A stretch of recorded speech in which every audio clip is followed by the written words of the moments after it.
presento subito due graditissimi ospiti. Vedete Mirella in rosso. Perché in rosso? Perché questa mattina ho una persona alla quale il rosso piace molto, perché è il colore del suo stato, della bandiera che ha, ed è una cara persona, è Fatima Fali o Fali. Grazie Fatima di essere qui con noi, mediatrice linguistica. Parleremo di donne, parleremo del Marocco, parleremo di questi usi e costumi. Questo festival al quale ho partecipato, bellissimo, c'erano tantissime autorità, ma soprattutto questo scambio anche di opinioni, questo scambio di culture intergenerazionale. Saluto anche Mario Paganessi, presidente Fondazione Oltre il Labirinto, che è un piacere averlo ospite. Ciao Mario, come stai? Cavalier Mirella, è sempre un piacere essere suo ospite. Ciao. Ascolta Presidente, com'è la situazione? Ti ho lasciato in tempi in cui eri anche abbastanza arrabbiato, sei ancora molto arrabbiato o qualcosa si sta muovendo? Prego Presidente. Partiamo così di botto, te non di dai, botto subito, non è dai sabato, respiro, si parte cioè. di botto. Cosa ti posso dire? Viviamo in un mondo talmente assurdo che più che essere arrabbiati siamo molto disillusi Sì. e quindi si parla sempre più di speranze che sono così, che ti vengono distrutte. Se pensiamo veramente a tutto quello che ci circonda, è difficile essere sereni ed avere sempre un'utopia, sempre per il futuro dei propri ragazzi.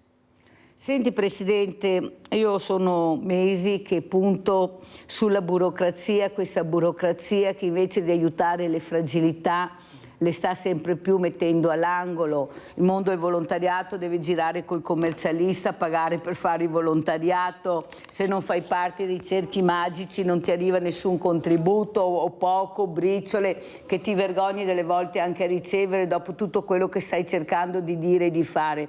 Tu in questo sei stato sempre in prima linea, hai sempre cercato di parlare anche molto chiaro, però io vedo la politica passa, cambia, ma le fragilità rimangono tali. Cosa vuoi dire Presidente?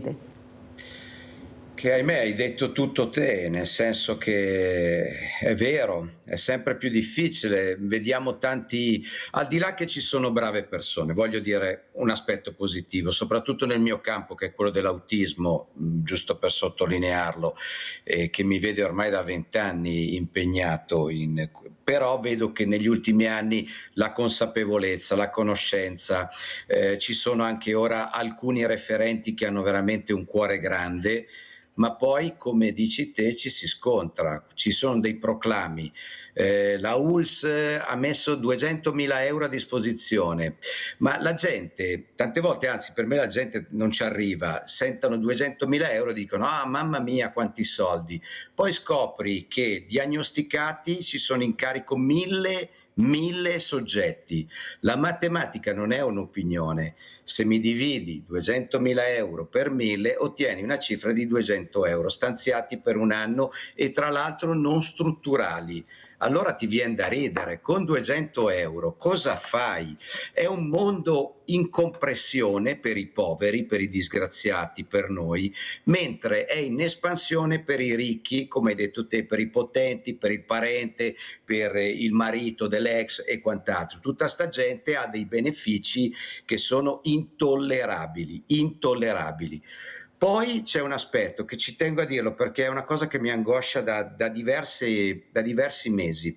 Io ora magari mi sto lamentando con te, ma il mio lamento è un lusso. Se io penso solamente a quello che succede nella striscia di Gaza, mi viene da piangere, ci sono al di là di tutti, ma io penso anche alle persone con autismo, c'è una storia di due gemelli, andatevela a leggere, Ahmed e Hassan, che si tranquillizzavano solo con i giochi fatti dalla loro mamma. Bene, hanno perso tutto.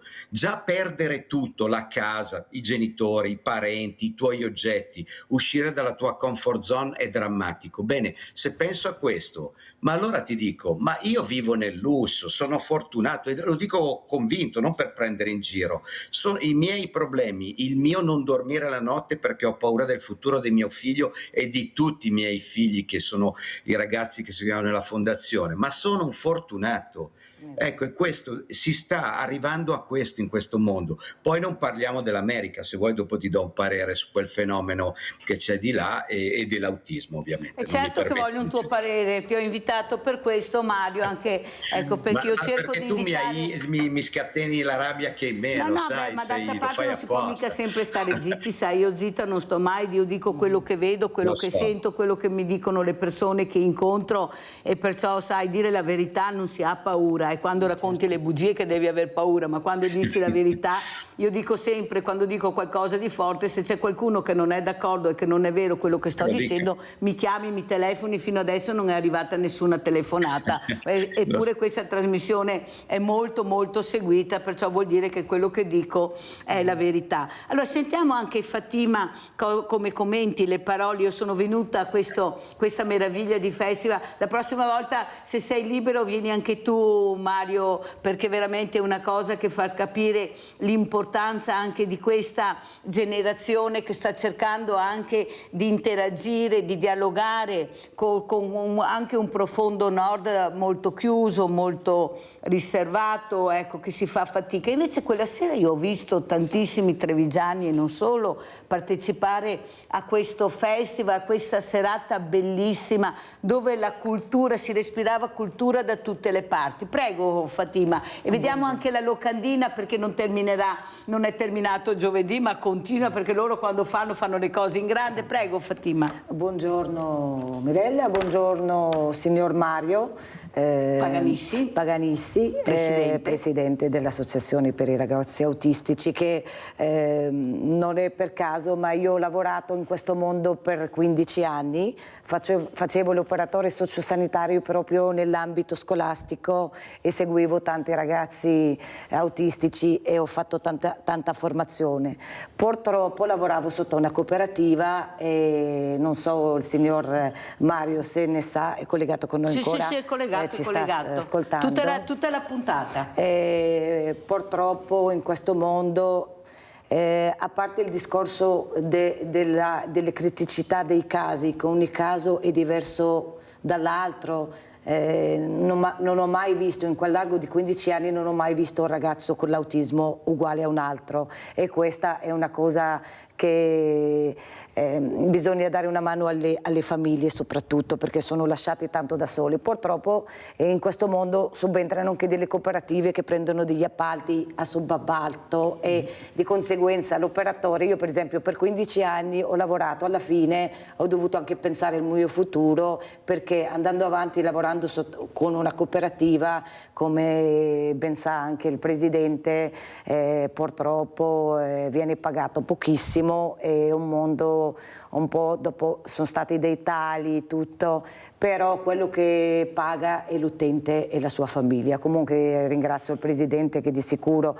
ha pensato ai bambini di Gaza, perché sa le criticità del bambino autistico che ha una vita, come si dice, lui ha dei suoi ritmi, vivere sotto le bombe, o gli manca una mamma, gli manca un punto di riferimento per loro, il disorientamento gli causa una profonda comunque depressione, che non sa neanche esprimere il suo disagio, che non sa neanche esprimere il suo disagio comunque. Allora vediamo anche le immagini del festival, che fa capire l'importanza della cultura, di respirare cultura in un evento molto importante, ecco, organizzato da Abdallah Karzagi, che è stato il primo in Italia ad avere la cittadinanza italiana proprio dallo sceriffo sì. Giancarlo Pace Gentilini. sull'anima sua, Ecco, sì, e poi veramente è andato avanti in tutti questi anni cercando di unire, di dialogare,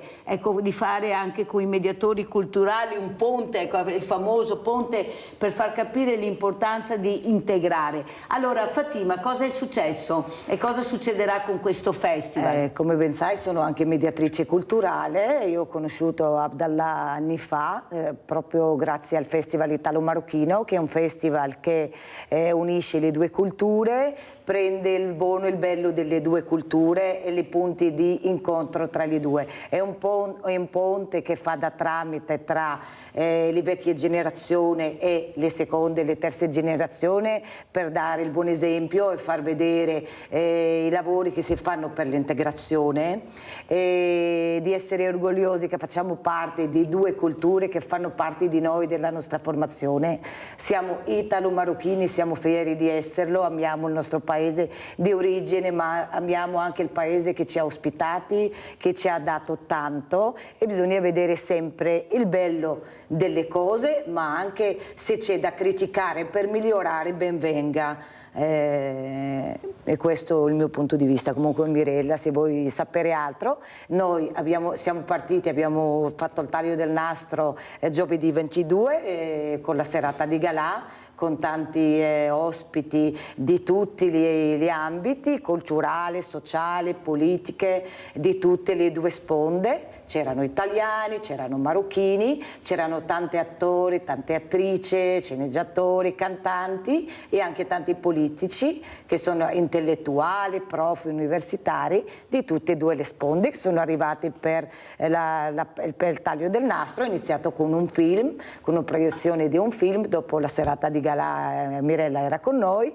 Ieri, venerdì, è stato proiettato un altro film, è stato anche proiettato dei pezzi di una scena di teatro Romeo e Giulietta, che si chiama Romeo e Giulietta, che è stata fatta 10 anni fa da un gruppo teatrale italiano, è stata fatta in Marocco, sia a Marrakech che a Rabat. Ieri c'erano il cast che ha fatto il film, che hanno festeggiato l'anniversario 10 anni dopo Romeo e Giulietta. Hanno cantato, fatto delle scene dal vivo ieri, è stato bellissimo e tanto commovente, perché gli attori sono tornati, i cantanti sono tornati e hanno cantato dal vivo. E oggi, stamattina, sono qua alle 9 perché alle 10 devo essere con loro, perché stamattina il tema le donne. Ecco, cosa succederà oggi, Fatima, allora? Io devo ancora saperlo, perché anch'io non sono relatrice, non ho organizzato niente, dovrei partecipare, però in linea grande ci saranno degli ospiti dal Marocco, degli ospiti anche dall'Italia, e parleremo delle teme in generale delle donne. Parleremo di sicuro delle leggi che sono state fatte in Marocco per tutelare le mamme, le donne. Parleremo della donna marocchina che ha un ruolo enorme per l'integrazione sia sua che dei suoi figli. Io faccio anche lavoro come docente di lingua italiana e educazione civica per stranieri, con i nuovi progetti Gol 4, progetti Passi, che sono finanziati dall'Unione Europea e dalla Regione Veneto, che fanno formazione per delle fasce deboli, soprattutto per le donne. Purtroppo, no, sono contenta da un lato, ma purtroppo dico che ci vuole ancora tanto da fare, perché c'è una fascia debole, ma non nell'ambito economico, ma nell'ambito culturale. E abbiamo tante donne che sono arrivate, che sono state, hanno scelto, per scelta, per tante cose, non segregate a casa dai mariti, ma anche da loro, per la paura dell'integrazione, di uscire, di far parte del tessuto sociale. Delle donne che sono qua in Italia dai 17, da 20 anni, non sanno ancora parlare bene l'italiano, e questa cosa qua mi fa rabbia. Abbiamo dovuto fare rete con tutte le associazioni di stranieri presenti nel territorio, con le cooperative, con gli enti pubblici, a far uscire queste donne. Allora abbiamo fatto dei progetti in modo che non ci sia solo lingua italiana basata a grammatica, che sia integrazione sociale, che facciamo uscire queste donne, le facciamo prima imparare la lingua italiana, le facciamo imparare come si vive in questa società, che non dobbiamo avere paura, che dobbiamo uscire all'aperto e dobbiamo far parte di questa società. Bravissima Fatima, molto chiara, avete sentito che ce la stanno mettendo tutta, sono loro che le stanno cercando di di far capire che l'integrazione è Stiamo andando a casa fondamentale anche per se casa. vivi anche in un altro paese che non è il tuo. Allora andiamo a vedere invece questo video istituzionale di Oltre il labirinto, poi sentiremo anche i commenti del presidente Paganissi.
Abbiamo in linea Rinaldo da Venezia, veloce Rinaldo, poi andiamo dal presidente Paganissi. Vai Rinaldo. Ciao Mirella e buongiorno ai tuoi ospiti. Purtroppo siamo sempre sicuteri i nostri campi. Queste cose sono vergognose da vedere. Nel 2024 vedere ancora questi esempi, queste cose che ci sono vergognose. Come che dice che con 200.000 lire, 200.000 euro per mille persone che credono mai. Gli dà da 10 milioni per il cinema, per aiutare il cinema. Gli dà una barca da schi in giro come che ti dici alla gente che vuole. Va bene. Beltroni lei ha fatto la festa del cinema a Roma, perché voleva portare via Venezia e gli altri e a mostrare il cinema. Lei è utile, è un doppione, gli avevo visto fare ore, quanti schegli hai buttato via? Ma per tutte queste robe, per i giocatori del calcio, per i decine di milioni, per i campi sportivi, per che robe. E la gente che era male, che deve essere aiutata, insieme a pregare che ci sia gente di buona volontà come questi due signori qua, che si destra per mettere a posto le robe. È una vergogna. noi non abbiamo intelligenza artificiale, siamo persone colte, no, non siamo nessuno, siamo dei poveri deficienti, perché se non aggiustiamo le robe giuste, ma come si fa? Che viviamo tutti i fiori, come che degli signori altri, che stiamo bene, nel senso che non avremo niente.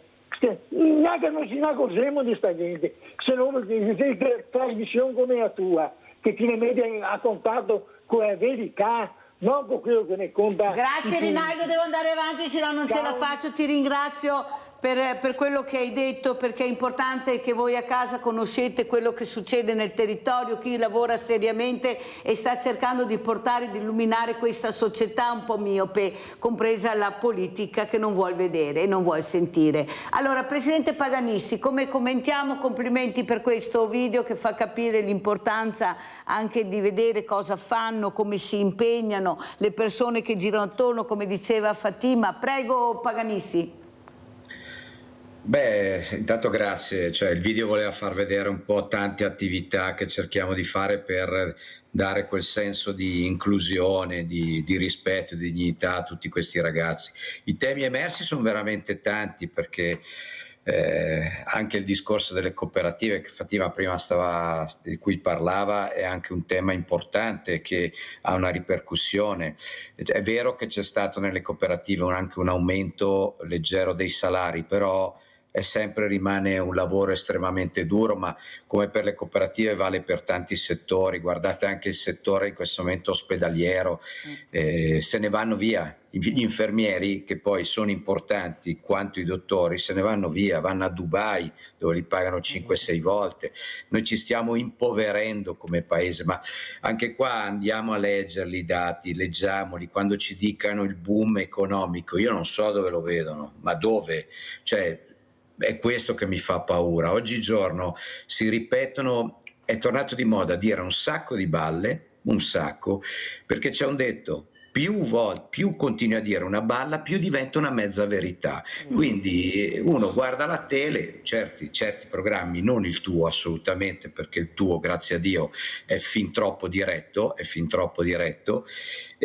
però dopodiché ti convinci e dici: mamma mia, ma in che bel paese vivo, che brava gente che mi governa. Attenzione, che voglio però dire una cosa: è rimasta per fortuna nella politica la presenza dei sindaci, dei comuni. I comuni, che siano di una parte o dell'altra, ma poi gli esempi si possono fare. Io non nascondo che sono anche amico di Mario Conte, ma non solo, anche di altri sindaci. Loro è l'ultima, diciamo, aggancio con il territorio, e per quello che possono fare tante volte lo fanno, nel bene o nel male. Quando si lavora si può anche sbagliare, bisogna dire, però spostato, uscito da lì e andando già non tanto lontano dai comuni, la provincia non la considero neanche, ma andiamo in regione e poi andiamocene pure nei vari ministeri, allora veramente mi sembra tutto uno slogan infinito, tutto una grande pubblicità, e questo ti porta a fare una cosa: o a rassegnarti e chiuderti e non pensare più al futuro, oppure a provare a lottare, ed è quello che io con tante altre famiglie stiamo provando a fare. E vi giuro, è veramente difficile. Più passano gli anni e più, quando ti guardi allo specchio, nel mio caso, io non vedo più il ragazzo giovane che ero, vedo il volto di mio padre, e allora inizio a fare i conti, perché bisogna essere realisti. Quanto avrò? 20 anni, già metterei la firma, meno, non si sa, oggigiorno è un attimo, ma cosa sarà di mio figlio? E allora ti viene un pensiero che è una bestemmia. Non bestemmio, tranquilla Mirella, non è nel mio stile, ma questo pensiero che ti sto per dire è che arrivi quasi a sperare di sopravvivere al tuo figlio, per non lasciarlo da solo con chi e come. Questo è veramente un dramma. E poi arriviamo, sono d'accordo con l'ascoltatore che ha chiamato, 200 euro alla grande, che poi non arrivano 200 euro, perché ovviamente non tutti e 1000 sanno che ci sono magari questi fondi, ma chi prima arriva, oppure ci sono altre logiche un po' bizzarre. Vedi, Presidente, ti ringrazio anche per quello che hai detto, che veramente fa molto riflettere. A casa riflettete su quello che questo padre ha cercato di far capire, ecco, l'importanza di capire dopo di noi cosa sarà per questi ragazzi. Il problema, vedi Mario, che io dico tutte, io non voglio criticare perché vengono dati i soldi, io voglio criticare come vengono dati e a chi vengono dati. Siccome sono soldi pubblici, ci vuole equità. Io l'ho detto pubblicamente perché ho letto i contributi che ha dato la Regione, erano pubblici, li ho letti tutti, e con i miei ospiti siamo sobbalzati dalla sedia quando abbiamo sentito che a una dama per 2 o 3 giorni hanno dato 250.000 euro. Io avevo una mamma con 2 bambini piccoli, col marito che a 35 anni si è ammalato di Alzheimer e non riesce ad avere una dignità economica per crescere i loro figli. Tu capisci che quando questa donna ha sentito questa cifra è sobbalzata dalla sedia, ma come io ho bussato molte volte e per me, per le mie creature, non c'era mai il contributo perché, come hai detto tu, arrivavo tardi, le leggi non prevedono, ecco, i protocolli neppure. Oppure i 50, i 40.000 euro per i villaggi di Natale, ecco, a chi appartiene politicamente a quelli che comandano. Capisci che non si può sempre stare zitti, siccome sono pubblici bisogna anche leggerli, bisogna che la gente sappia a casa. Perché io, tanto è vero che avevo anche un rappresentante regionale ospite che non ci credeva e ha detto ma vado a verificare, ho detto sì, chiamami poi per cortesia se non è vero, e può darsi anche che abbia letto sbagliato, che non sia vero, però non ho più ricevuto nessuna telefonata. Capisci che quello che noi chiediamo è un'equità. Ecco, i soldi sono pubblici, non devono essere divisi con chi vogliono loro o quanto vogliono loro, perché in campagna, poi adesso in campagna elettorale, più numeri hai e più conti, però sempre parte di un giro. Noi dobbiamo dire che siamo quelli che tengono in mano il paese con le fragilità e per le fragilità. Ecco, è questo che non si riesce a capire, perché se il mondo del volontariato diminuisce come sta diminuendo, perché è sempre più vecchio, non abbiamo i giovani che fanno parte perché no che non vogliono arrivare, nessuno li è andati a prendere, ecco, ci hanno diviso e siamo tutti divisi, ognuno nel suo orticello e guai a fare rete, e questo è un dramma che viviamo e vediamo tutti come siamo presi. Forse dobbiamo anche noi iniziare a parlare. Io non ho problemi, io dico la verità, quello che leggo, quello che sento, non è che mi invento le cose e vengo al mattino a dirle in trasmissione. Io ho un banco solidale dal 2010 e vedo che necessità ci sono, come hai detto tu, la provincia, ma c'è, non c'è, eppure ci sono dirigenti pagati, ci sono impiegati, c'è tutto un mondo che gira attorno, ma non puoi prendere un appuntamento come ha fatto il mio vicepresidente e ha aspettato 3 mesi per parlare col dirigente perché non lo trovava mai. Queste cose bisogna dirle, non si può sempre stare zitti, oppure chiedere all'associazione 80.000 euro per mettere a posto uno stabile della provincia per fare volontariato. Capisci che le cose bisogna anche avere il coraggio di dirle, perché se mettiamo continuamente la polvere sotto il tappeto e non parliamo delle fragilità e del potere che abbiamo se ci uniamo di farci valere, non andiamo da nessuna parte. Fatima, cosa dici? Io mi aggancio a quello che ha detto il Presidente prima e dico che veramente siamo in una fase di società che è più facile vendergli le bugie che regalargli la verità. Per scopo elettorale, per tanti scopi, però se dice tutto bello la gente è contenta, si dice la verità che ci sono queste fragilità, come ha detto il Presidente, adesso l'età avanza e magari una generazione era formata per fare volontariato come una missione, adesso i nostri figli non vogliono farlo. Gli dici preferiscono andare a divertirsi, preferiscono andare a fare altro, un domani, come hai detto, questi figli a chi saranno lasciati? Se il mondo del volontariato un domani sparisce, guarda che crolla un sistema, perché la maggior parte di questi ragazzi, di queste famiglie, anche nell'ambito degli anziani, il volontariato anche nel mondo di dare una mano per esempio alle fasce deboli, quello che sta facendo l'Emporio Solidale, come che stiamo facendo anche noi a San Donà e altre parti. Se crolla il volontariato, io non oso neanche pensare a quello che succede un domani, anche perché ci sono sti bandi, già pensate, io parlo sempre del mio ambito, già ci sono tanti italiani che non sanno come aderire a questi bandi che vanno burocraticamente messi su un portale, figuriamoci anche una mamma straniera da sola, senza una nonna che gli dà una mano, che ha 3 figli, che le è morto il marito, che il marito sta male, che non lavora, a chi lascia i figli per andare a lavorare?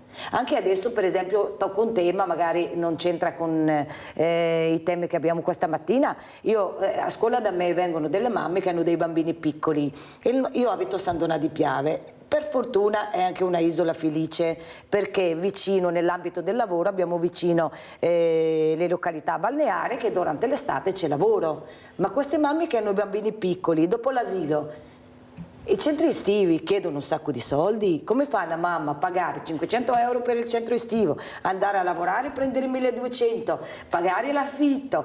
Perché la maggior parte di quelli che vengono da noi sono anche qualche volta mamme da sole. Ma capisci Fatima, quello che stai dicendo tu, anche ad esempio i centri estivi, è da anni che io dico che dovrebbero essere gratuiti oppure non coi costi che hanno, perché con la possibilità di dare alle associazioni di volontariato, perché ne abbiamo di preparate, con professionisti all'interno veramente seri, e non ci danno la possibilità perché arriva quello col campanile grande e si prende tutto il gioco. Mario Paganisti, Presidente, ecco, dobbiamo forse anche noi capire che dobbiamo dire basta e far capire l'importanza, come dice Fatima, del mondo del volontariato, quello serio, quello che veramente arriva tutti i giorni a dare risposte concrete. Prego Paganissi. Ma su quello che dicevi sui costi, come vengono, io dico sempre, dimmi come spendi i soldi pubblici e ti dirò che società vuoi costruire. Poi penso che stiamo buttando 15 miliardi, scusa, sul ponte, sullo stretto di Messina, che non verrà mai fatto e butteremo via soldi anche lì e pagheremo le penali.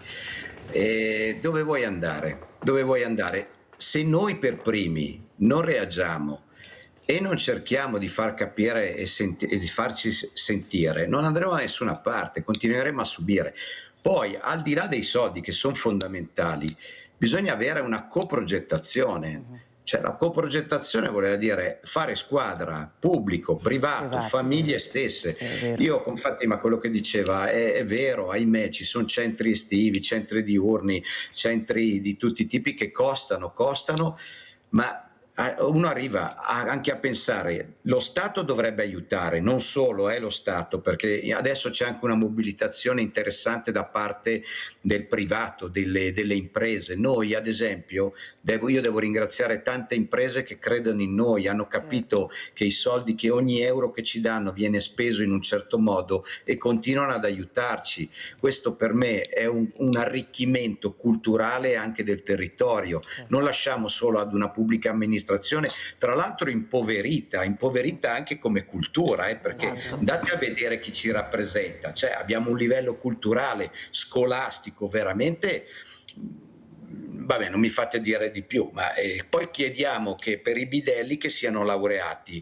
Cioè, pensiamo anche questo, come si fa a dare a uno che non ha mai lavorato, non ha neanche studiato e al limite è cugino di, e dici questo andava bene anni fa al bar a raccontare le barzellette o le stupidate. Invece abbiamo questo impoverimento globale, un impoverimento di chi ci governa, che purtroppo è uno tsunami che ci arriva su noi famiglie, tante volte divise. Io lo so, tu sei fantastica perché ti conosco da alcuni anni e so che hai sempre provato ad aggregare un mondo, quello del terzo settore, che è veramente difficile, perché è più facile aggregare due industrie concorrenti e mandarle all'estero assieme, magari con una rete commerciale, che aggregare due enti del terzo settore e fare un progetto assieme, perché c'è un egoismo tante volte di fondo, e questo io so quanto questo sia per te una spina e una volontà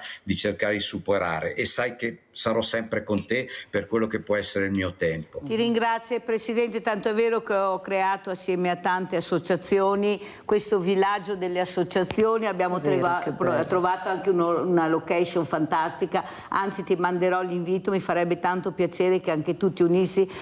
Siamo riusciti ad arrivare a più di 100 associazioni, Mario, perciò vuol dire che un po' alla volta questa semina che stiamo facendo, questa squadra che ho creato funziona, hanno capito, li abbiamo intervistati tutti, li ho fatti sentire e tutti quanti hanno detto bisogna fare rete, bisogna che ci uniamo perché sennò qua le cose diventano sempre più difficili e non riusciremo veramente a stare in piedi. Però qual è il problema? Che il politico passa, Presidente, noi invece rimarremo. Il problema è in quanti rimarremo. Allora se iniziamo a fare rete, a farci ascoltare, dobbiamo fare come il detto cinese, siediti sull'altra sponda e lascia che il nemico passi. Prima o poi passerà sto nemico, Presidente.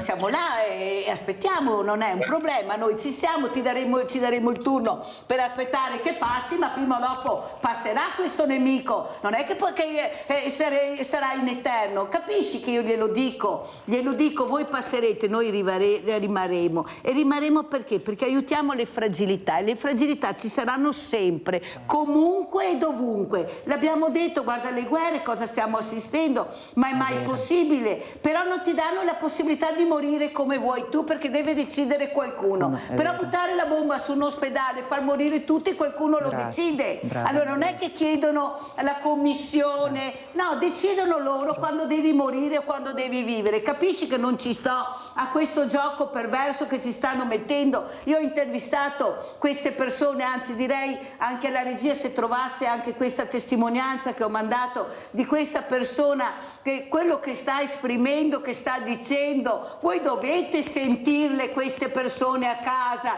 perché vi stanno dicendo la verità. Ma sapete cosa vuol dire vivere così? Ma vi rendete conto cosa vuol dire dalla mattina a sera con questi dolori infernali che non ci lasciano spazio? Allora andiamo in pubblicità e poi vediamo se facciamo vedere ancora una volta questa donna che grida aiuto. Andiamo in pubblicità.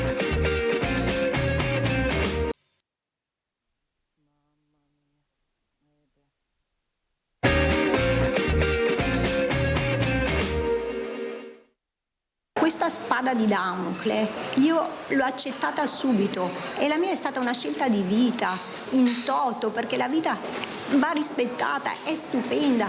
Io sono curiosa, mi sono sempre chiesta, dai Martina, che cosa c'è oltre? Continua, oggi è doloroso, ma non si sa mai, magari incontrerai qualcuno o qualcosa, perché vale la pena provare.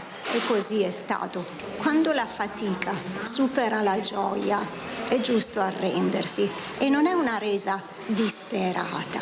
Il messaggio che io voglio dare a un neodiagnosticato è un messaggio positivo. Voglio dirgli, prova, continua, non sarà facile e non ti prometto che guarirai, però sappi che e se un giorno non ce la farai più, avrai una via d'uscita. È un appello colmo di dignità, consapevolezza e libertà quello di Martina, la 49enne affetta da sclerosi multipla dall'età di 28 anni, che oggi ha raccontato di sé e della sua decisione di porre fine alle proprie sofferenze. Un percorso però che ha trovato lo stop dall'azienda sanitaria in quanto mancherebbe il requisito del trattamento di sostegno vitale. Che cosa vorrebbero dunque una parte di questa, chiamiamo, civiltà? Che io mi riducessi ad un essere inerte, completamente sedato, sdraiato a letto? Perché? Per far compassione agli altri. È veramente necessario apparire sofferenti?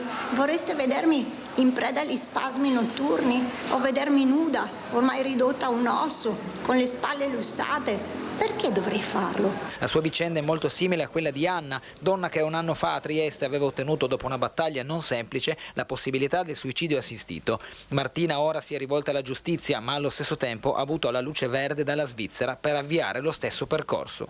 Le mie mani non posso spostarle, io ho un dolore lancinante al fianco, eppure sorrido e non mi vergogno del mio sorriso e non mi pento di aver vissuto.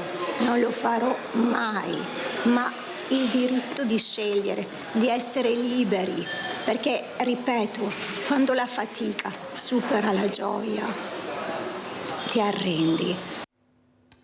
Fatima, come commenti questo video che io ho fatto vedere più volte per far capire perché c'è fragilità e fragilità, quando la fatica supera la voglia di vivere? Prego, Fatima. Beh, io non so, come ben sai sono marocchina e sono anche di fede musulmana, sono anche praticante, però una delle cose che io vedo contro anche i principali della mia religione è anche il diritto alla vita o alla morte. Una persona, lo dico, l'ho sempre anche detto ai miei figli, una persona che viene ridotta in questo stato e sceglie, è giusto che sceglie di che morte muore, è giusto anche che si è consapevoli, diciamo, mi sembra che questa guerriera che abbiamo visto adesso è più lucida di me, nel senso,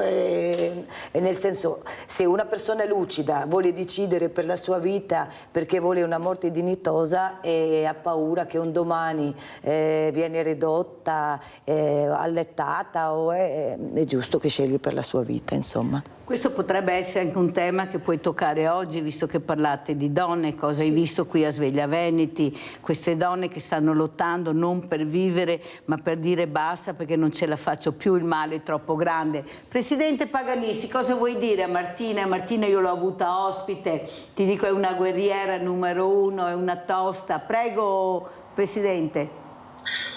Io dico solo che scegliere di morire non è un gesto di resa, ma è una richiesta estrema di dignità, libertà e sollievo. Quindi anch'io concordo con quello che è stato detto e in certe situazioni non è aggiungere giorni alla vita perché è solo una tremenda sofferenza per te, perché ti sta intorno ed è una scelta personale che va rispettata e non imposta.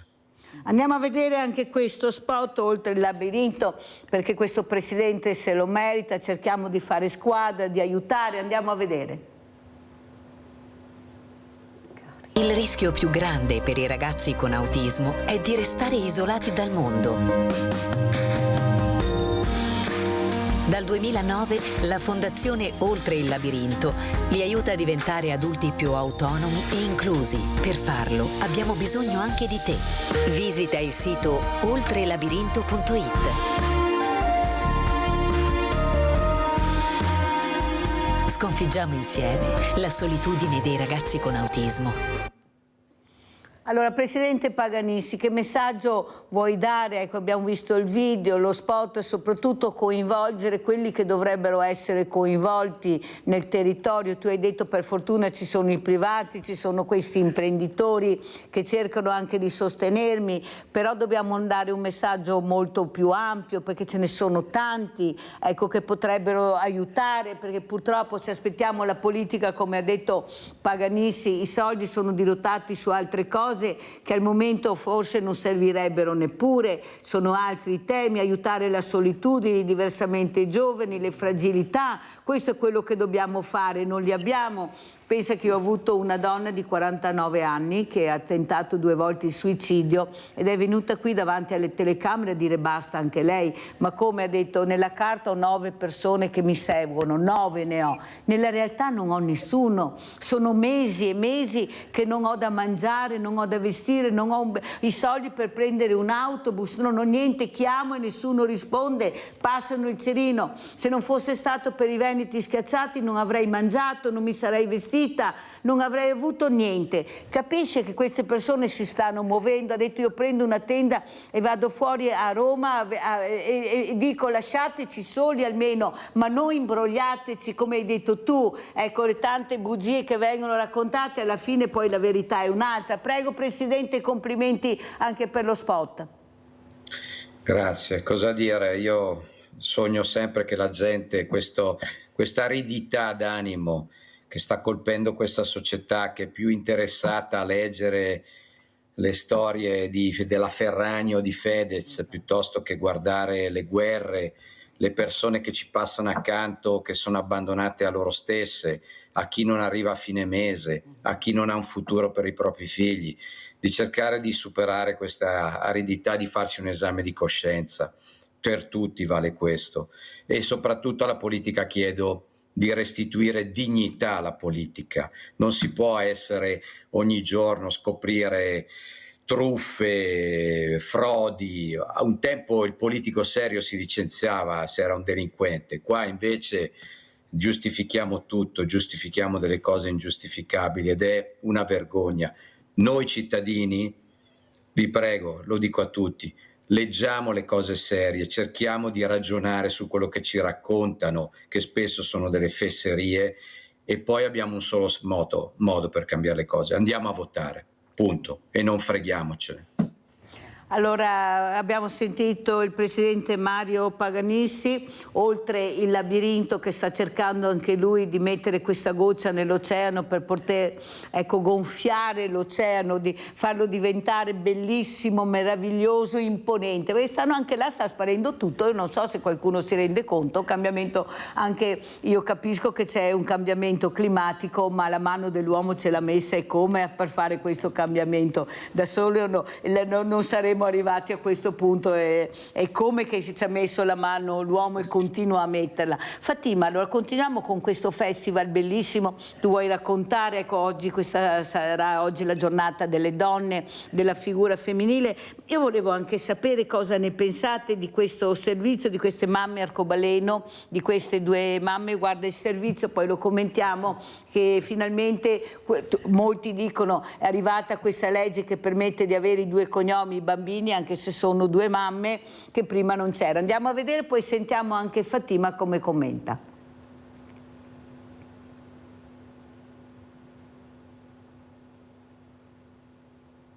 Oggi è il giorno della felicità perché questa notizia rende giustizia a migliaia di famiglie italiane. Il pronunciamento della Corte Costituzionale, che prevede il riconoscimento alla nascita di entrambe le mamme di bambini nati da procreazione medicalmente assistita eterologa effettuata all'estero, fa tirare un sospiro di sollievo a molte coppie trevigiane che hanno finora vissuto senza certezze. Daniela e la compagna 3 anni fa hanno ottenuto l'adozione speciale, ma conoscono bene la precarietà di un sistema che finora, dagli uffici anagrafe ai tribunali, trattava il tema in maniera difforme. Ci si sentiva un po' insicuri, e tra l'altro anche a livello proprio dell'organizzazione familiare era impossibile per me prendermi giorni di congedo al lavoro, e quindi la mia compagna ha dovuto rinunciare a lavorare per un gran periodo, perché non poteva, in caso di malattia dei due bambini piccoli, prendere sempre giorni lei. Avere questo riconoscimento alla nascita è veramente importante per i bambini, per il loro diritto alla continuità affettiva, a una crescita come tutti gli altri bambini, insieme alle persone riconosciute, no? Che un genitore non deve chiedere una delega per andarli a prendere a scuola, per portarli in ospedale, in pronto soccorso. Per i bambini è un diritto avere il riconoscimento di entrambi i genitori. Fino ad ora molte coppie hanno vissuto con una spada di Damocle sulla testa, pendente, e non è stato per niente piacevole, anzi ha causato parecchio dolore e ha stressato oltremodo le coppie stesse, che insomma quelle meno fortunate sono anche entrate in crisi a causa di questa incertezza. Sono stati pochissimi i comuni che hanno accettato di formare l'atto di nascita, e anche in quel caso, quando la coppia accettava di farsi formare l'atto di nascita da parte del comune, viveva con l'incertezza che la procura avrebbe potuto in qualsiasi momento impugnarglielo. L'avvocata Pizzola ha già allegato ai fascicoli dei procedimenti che sta seguendo la sentenza della consulta, che ha fatto esultare tutto il mondo LGBT, sebbene ci siano altri scogli da superare. Siamo molto soddisfatti per la sentenza della Corte Costituzionale. Adesso che i comuni si adeguino in fretta, compreso il comune di Treviso, che fino all'altro giorno ha rifiutato all'anagrafe di iscrivere la seconda mamma come genitore. Al sollievo delle coppie non corrisponde tuttavia quello delle donne single. La Corte Costituzionale ha giudicato inammissibile la questione di illegittimità della legge che non consente alle donne single di accedere in Italia alla procreazione medicalmente assistita. Perché di fatto noi facciamo fatica nel nostro territorio italiano a concepire una famiglia diversa da quella tradizionale. Questa è la realtà. Ecco, io mi domando, poi voglio sentire Fatima, lei ha detto sono di religione musulmana, ecco, cosa ne pensa, ecco, di quello che è successo, di questa legge che è arrivata per queste donne, che sono 2 mamme, che danno il loro cognome a questa creatura.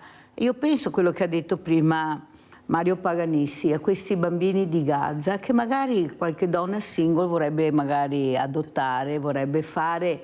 Diventa una tragedia fare un'adozione, una tragedia, ma invece di mettere davanti la parola amore, perché alla fine è quello che serve, l'amore per questa creatura. Cioè non è che questa creatura guarda se il papà è uomo o donna, se la mamma... Cioè lei guarda come viene accudita, come viene coccolata, amata, cresciuta. È l'amore che deve prevalere, non altro. E invece no, i protocolli, le leggi, i soldi, le adozioni, guardate che è una tragedia. Allora Fatima, cosa vuoi dire? Tu condividi questa legge che è arrivata in Italia? Io, come ho detto prima, sono musulmana e sono anche praticante, però io dico, sono anche una persona che vive in un paese anche che sulla carta, sulla Costituzione è laico. C'è l'articolo 3 che dice è un richiamo alla vita, all'amore. L'articolo 3 vive, lascia vivere, non bisogna avere discriminazione né di razza, né di religione,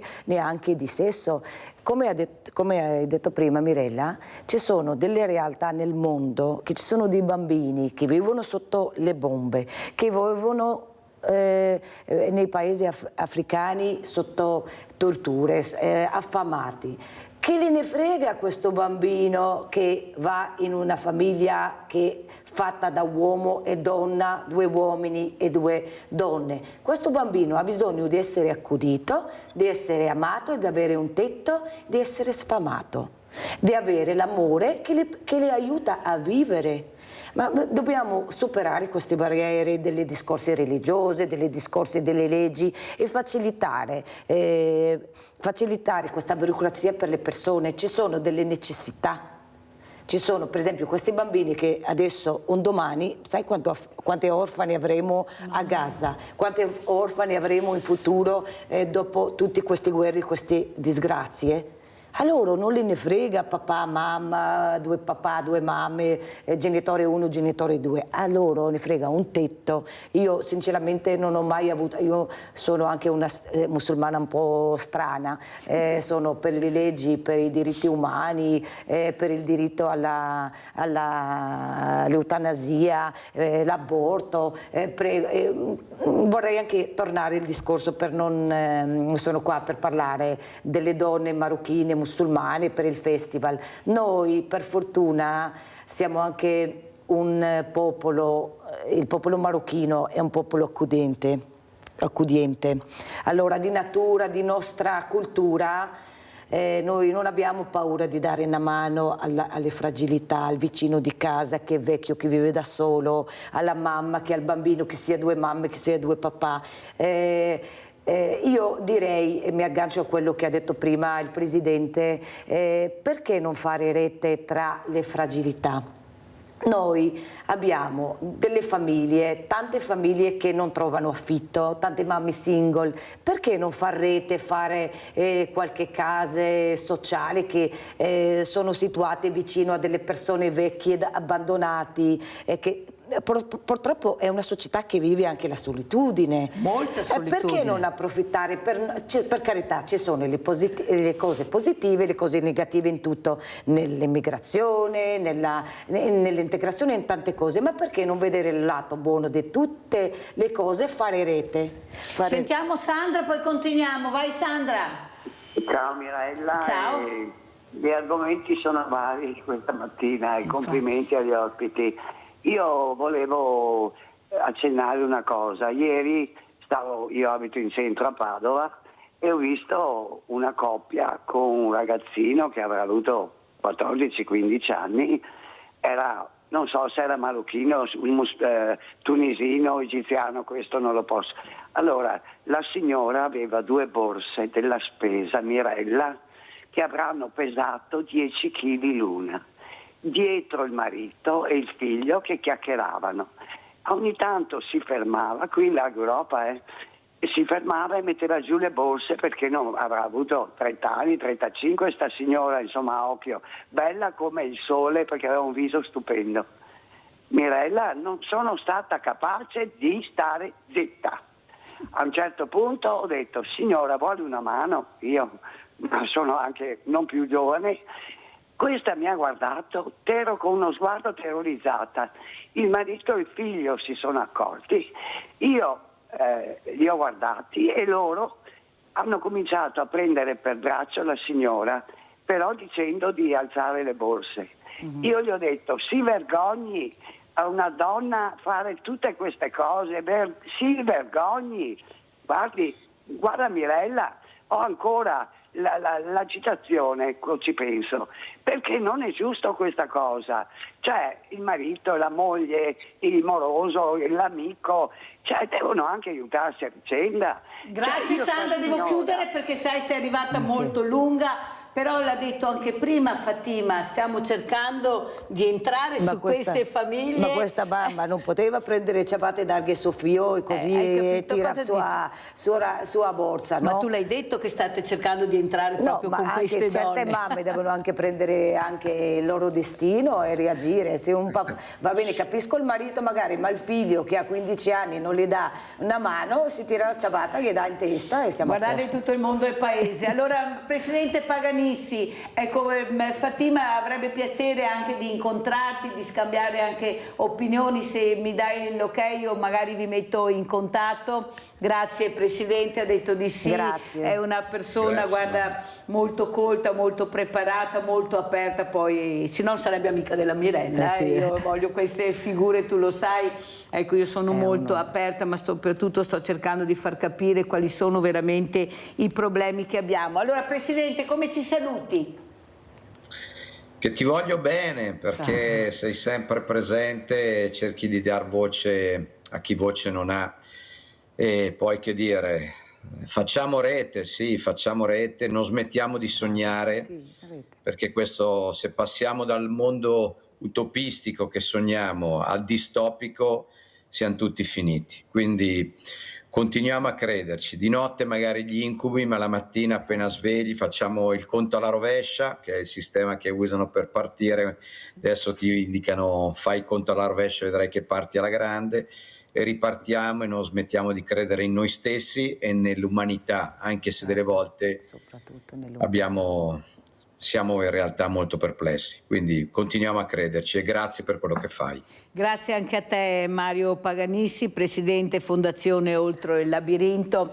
Ecco, l'importante è esserci nel pezzo, ecco, riuscire a dire quello che si pensa e non quello che qualcuno vorrebbe che noi dicessimo. Ecco, questa è la forza che noi abbiamo, di dire quello che vediamo, perché combattiamo, per chi combattiamo. Alla fine perderemo la guerra, però le battaglie ne abbiamo fatte tante e guardate che se non colpite giusto e ci rialziamo non ce n'è per nessuno dopo, perché noi riprenderemo. Grazie veramente Presidente Paganissi. Fatima, allora come concludi, con quale messaggio vuoi lasciarci? Ecco, questo festival che terminerà quando? Terminerà domani pomeriggio, inizia con una serata con una serie di eventi danzanti e folclorici del Marocco che tante parti del Marocco portano, che c'era questo Dove concerto. sarete domani? A San Marco, dentro le mura a Treviso. I bastioni di San Marco, dopo le mura. Siete invitati tutti, è un evento aperto al pubblico.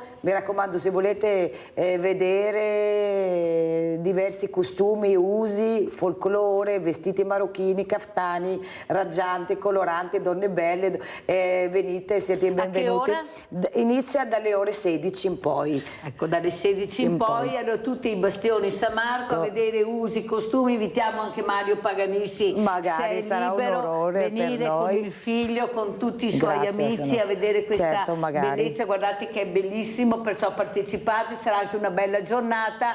Veramente grazie, grazie anche a Fatima Fail, grazie veramente. Pubblicità.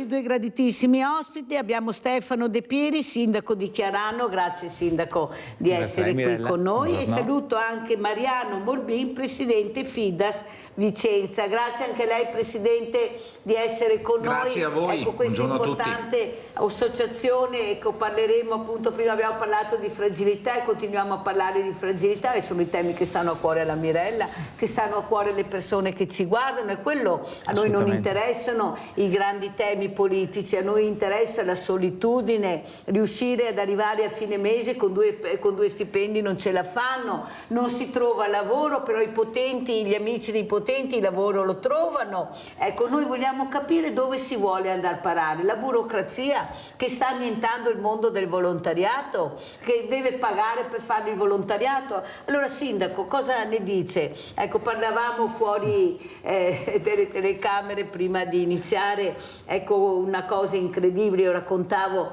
al sindaco che mercoledì 4 volontari seguivano i numeri col computer da mandare ai banchi nazionali, i pesi, le quantità, i nomi, i cognomi, i figli, l'età. Ma se siamo già controllati dalla regione che siamo iscritti, ma perché dobbiamo fare tutto questo lavoro, che poi chi guarderà questi numeri? Perché è là che voglio, avremo proprio questi controlli, e serve proprio fare un controllo così ferreo, dove c'è già un controllo mirato, ma mirato poi col 5 per 1000 non vi dico, da Roma arriva, se sbagli qualcosa arriva subito, perché io l'ho provato, perciò posso dire. Capisce sindaco che non ci sto più a stare zitta, bisogna iniziare a parlare, di smetterla con queste cose che non servono, che fanno solo del male al volontariato che è tenuto in piedi nel momento della pandemia il paese, perché era il volontario che andava per le case ad aiutare, a portare, a vedere come stavano. Prego sindaco.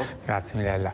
Sì, io dico sempre che dobbiamo molte volte fare una separazione tra la burocrazia, che qualche volta, anzi tante volte è utile e positiva, e il burocrate. Nel senso che anche quando cerchiamo poi di togliere un documento, una dichiarazione, ritorna il funzionario che dice beh, ma è meglio che mi fai questo, anche se non è vero. E dall'altra parte anche i cittadini che non si fidano dello Stato ti dicono ma voglio la carta. Quindi è una mentalità che deve essere cambiata tante volte da ambo le parti, e ovviamente controlli, sì, molte volte non ci sono neanche i controlli, o facciamo tante carte perché un domani non si sa, e se serve poi salta fuori la carta. Ecco, come dicevo, la burocrazia alcune volte è utile e importante. Pensiamo quando succede un terremoto, o comunque dimostrare l'identità di una persona.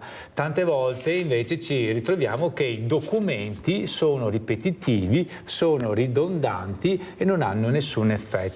Ma io penso che questo è dovuto proprio perché c'è un'incapacità di un controllo vero e proprio, quindi si demanda l'idea della produzione di carte perché così si è controllato, anche quando poi sappiamo che non è vero.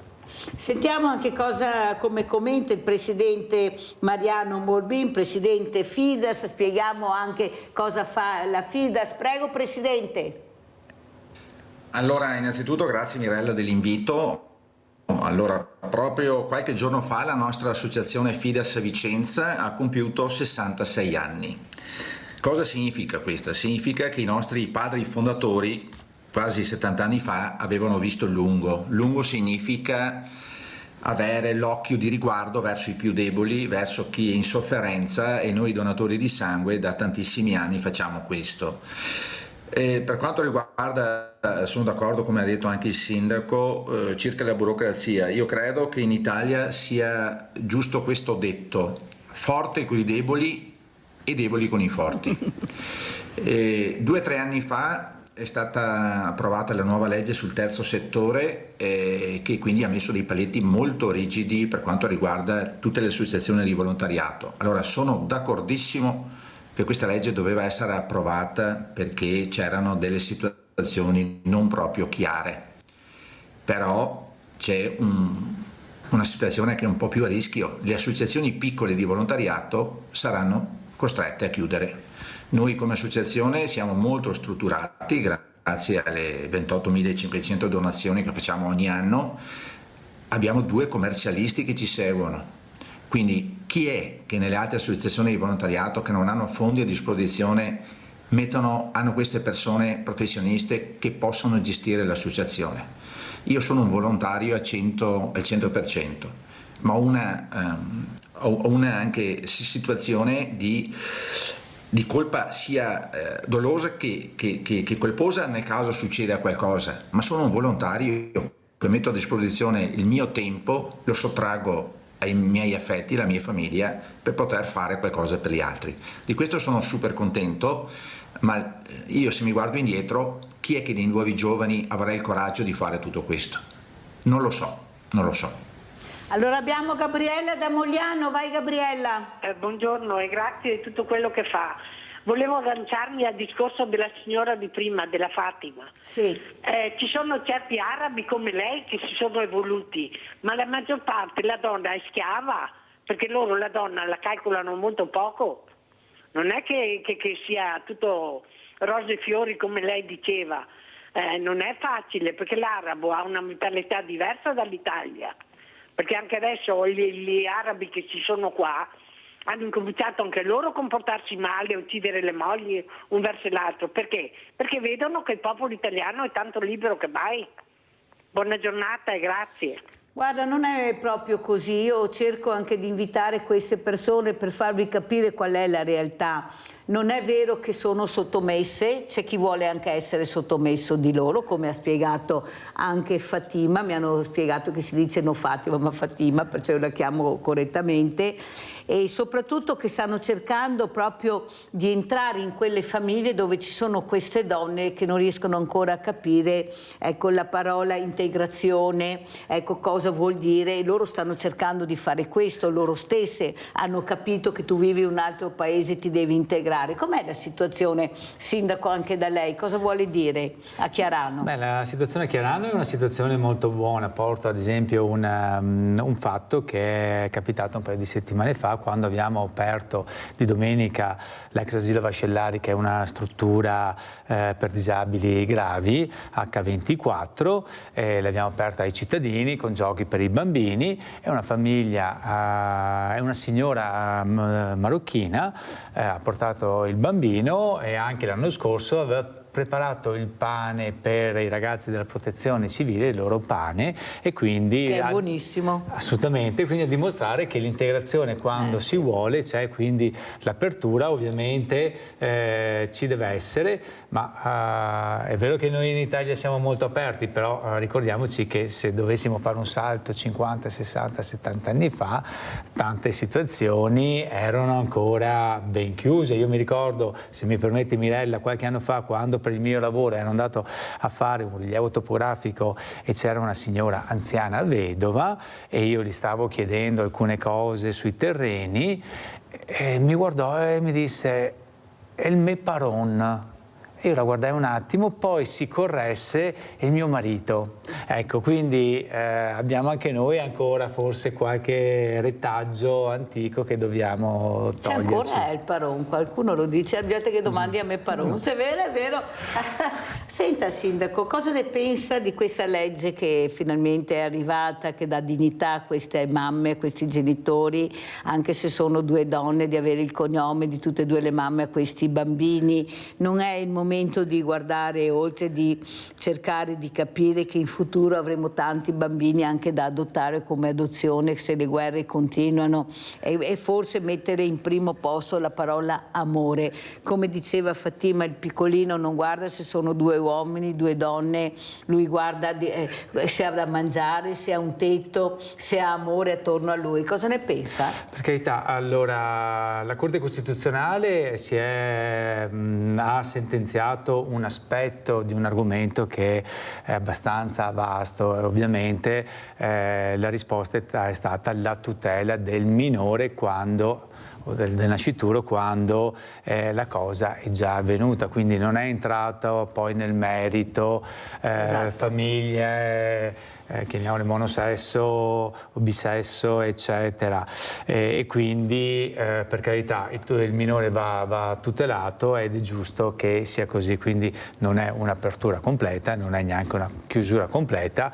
Lei firmerà, Sindaco? Guardi, il mio punto di vista, io potrei farle una domanda, Mirella, visto no, che... lei risponde alla mia, poi mi fa la sua. No, però è già una risposta, la domanda è già una risposta, nel senso che, Mirella, tutti quanti da ragazzini abbiamo letto il romanzo Robinson Crusoe.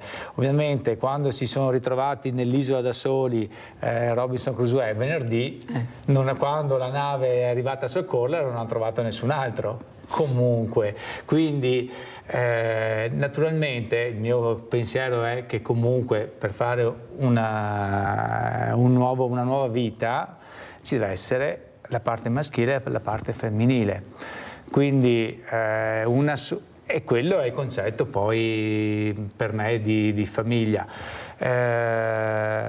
Che ci sia poi il desiderio di paternità o di maternità, discutere che quello è un diritto sacrosanto e inalienabile forse è differente. La tutela del minore va benissimo, ma non c'è scritto da nessuna parte che uno deve essere genitore per forza. Il problema invece delle adozioni, credo che nel mondo, ma anche già da tanto tempo, non è che manchino i bambini da adottare, che tante volte è difficile adottare anche i bambini, anche stranieri, perché comunque c'è tutta tra virgolette un mercato, un costo, tempi lunghi, tante volte appunto anche le famiglie che volessero adottarlo hanno difficoltà anche su questo. Allora andiamo a sentire anche cosa ha detto un super avvocato, l'avvocato Paniz, proprio sulle mamme arcobaleno. Andiamo a sentire, poi andiamo dal presidente Morbin.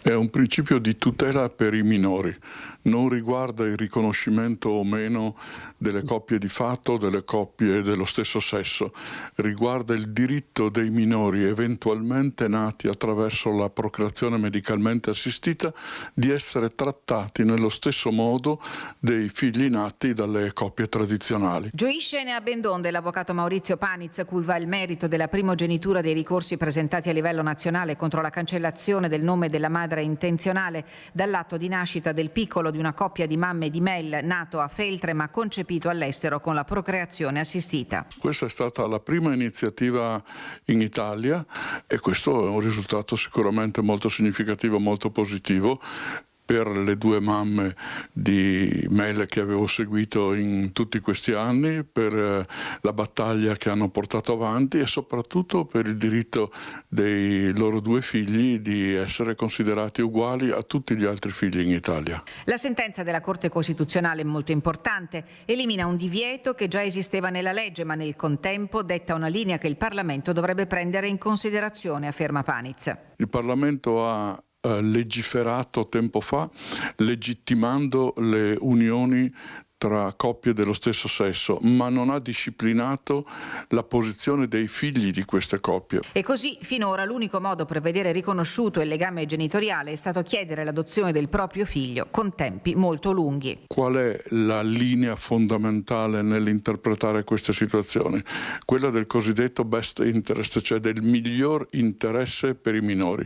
E non c'è dubbio che per i minori il miglior interesse è quello di avere due genitori anziché un solo genitore, quando anche nello stesso sesso, purché evidentemente i genitori vogliano fare i genitori e non siano soltanto genitori sulla carta ma anche nella sostanza. Nel ricorso alla Corte Europea, che potrebbe pronunciarsi entro pochi mesi, l'avvocato Maurizio Paniz ha posto anche il tema del riconoscimento di un ristoro da parte dello Stato italiano alle due mamme di Mel perché inadempiente rispetto alle normative europee. La Corte Europea dovrà decidere se il disagio derivato soprattutto al minore, quando anche in parte ai genitori, ma soprattutto al minore per una posizione di diseguaglianza sia fonte di risarcimento del danno. Lo vedremo, è una ipotesi possibile.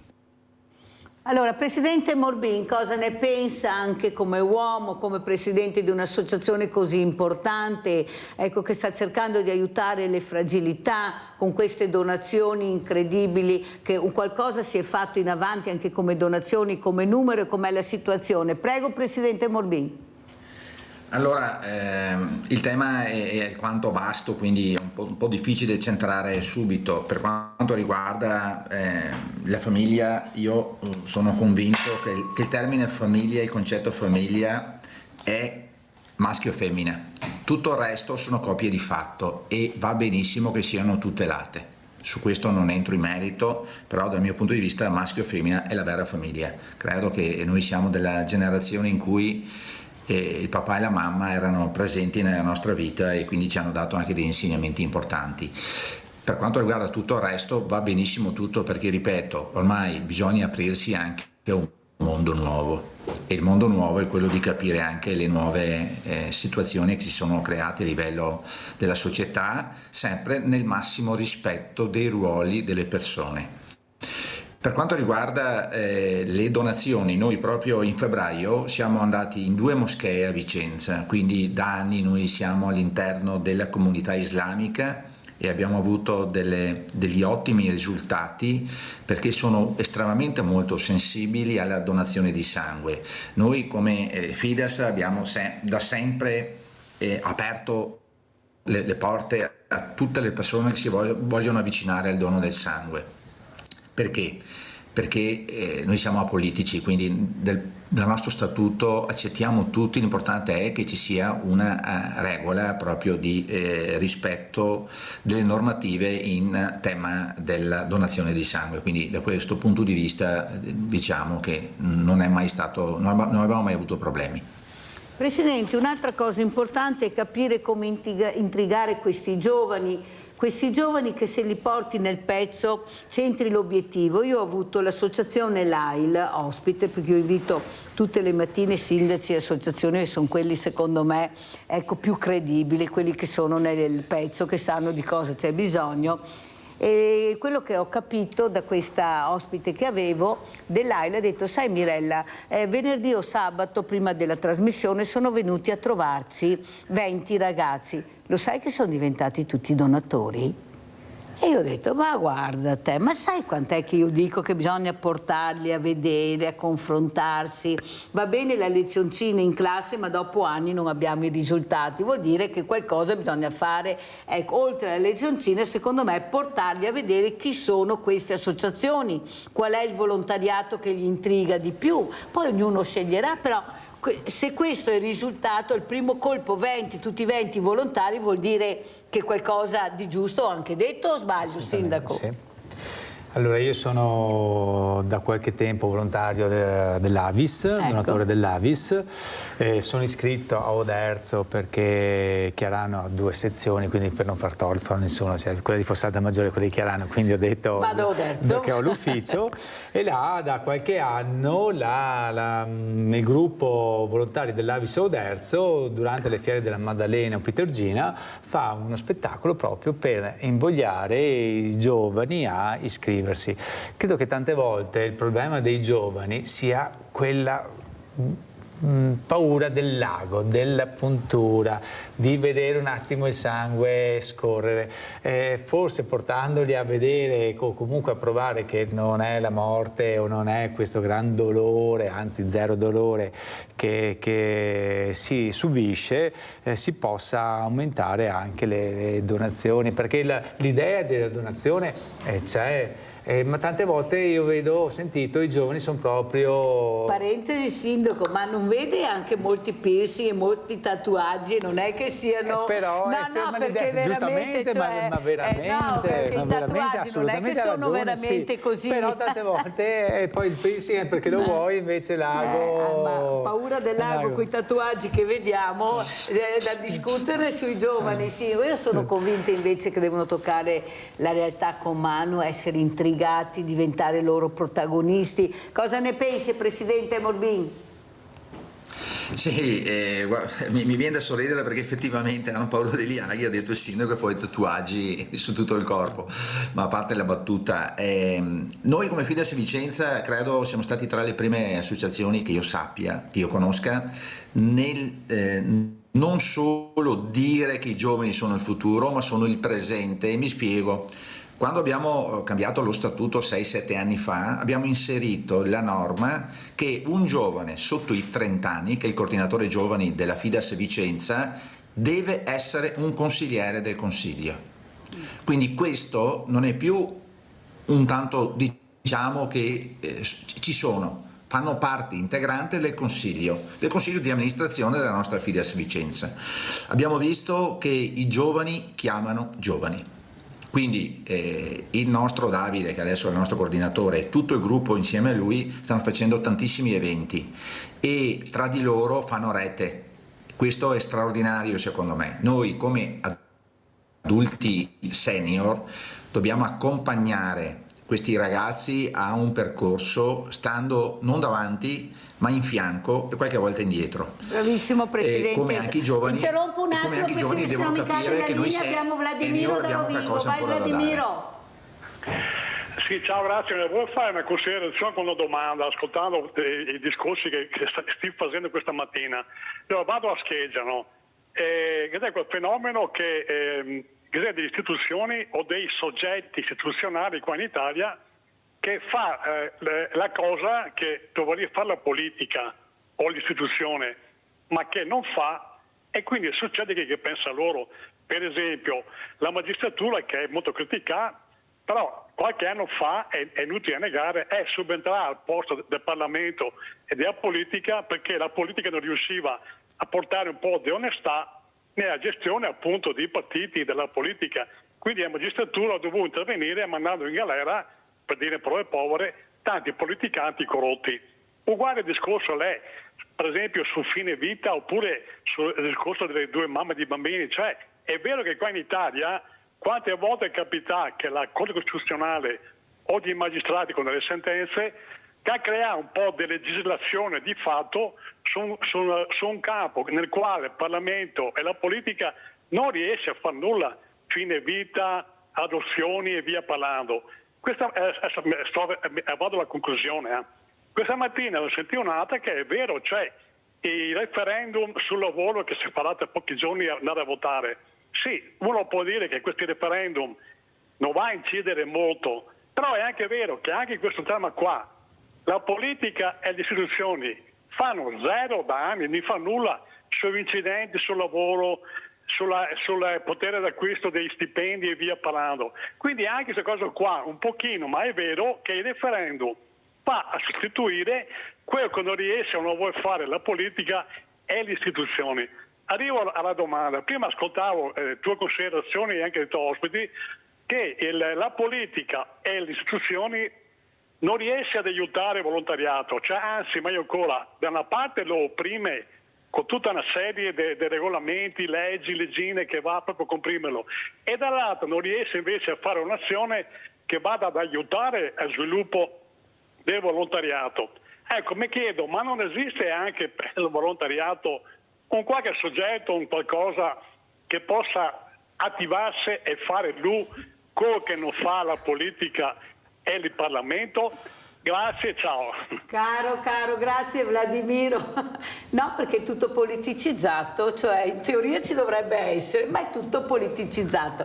Sindaco, lei è il sindaco di centrodestra, Lega, sì. Spieghiamo bene perché così capite anche chi è, per chi non lo conosce, il sindaco che ospite questa mattina, ma soprattutto quello che cominciano a riflettere a casa, perché dai con Mirella tutti i giorni, tutte le mattine a cercare di far capire l'importanza anche del voto, perché bisogna andare a votare, l'unica arma che abbiamo, dopo ognuno fa le proprie riflessioni, può votare sì, può votare no, però deve andare, perché poi non possiamo lamentarci che la gente non va a votare sui messaggi che arrivano da una parte politica di non andare. Capisci che c'è una confusione che regna veramente in questo momento. Prego, Sindaco.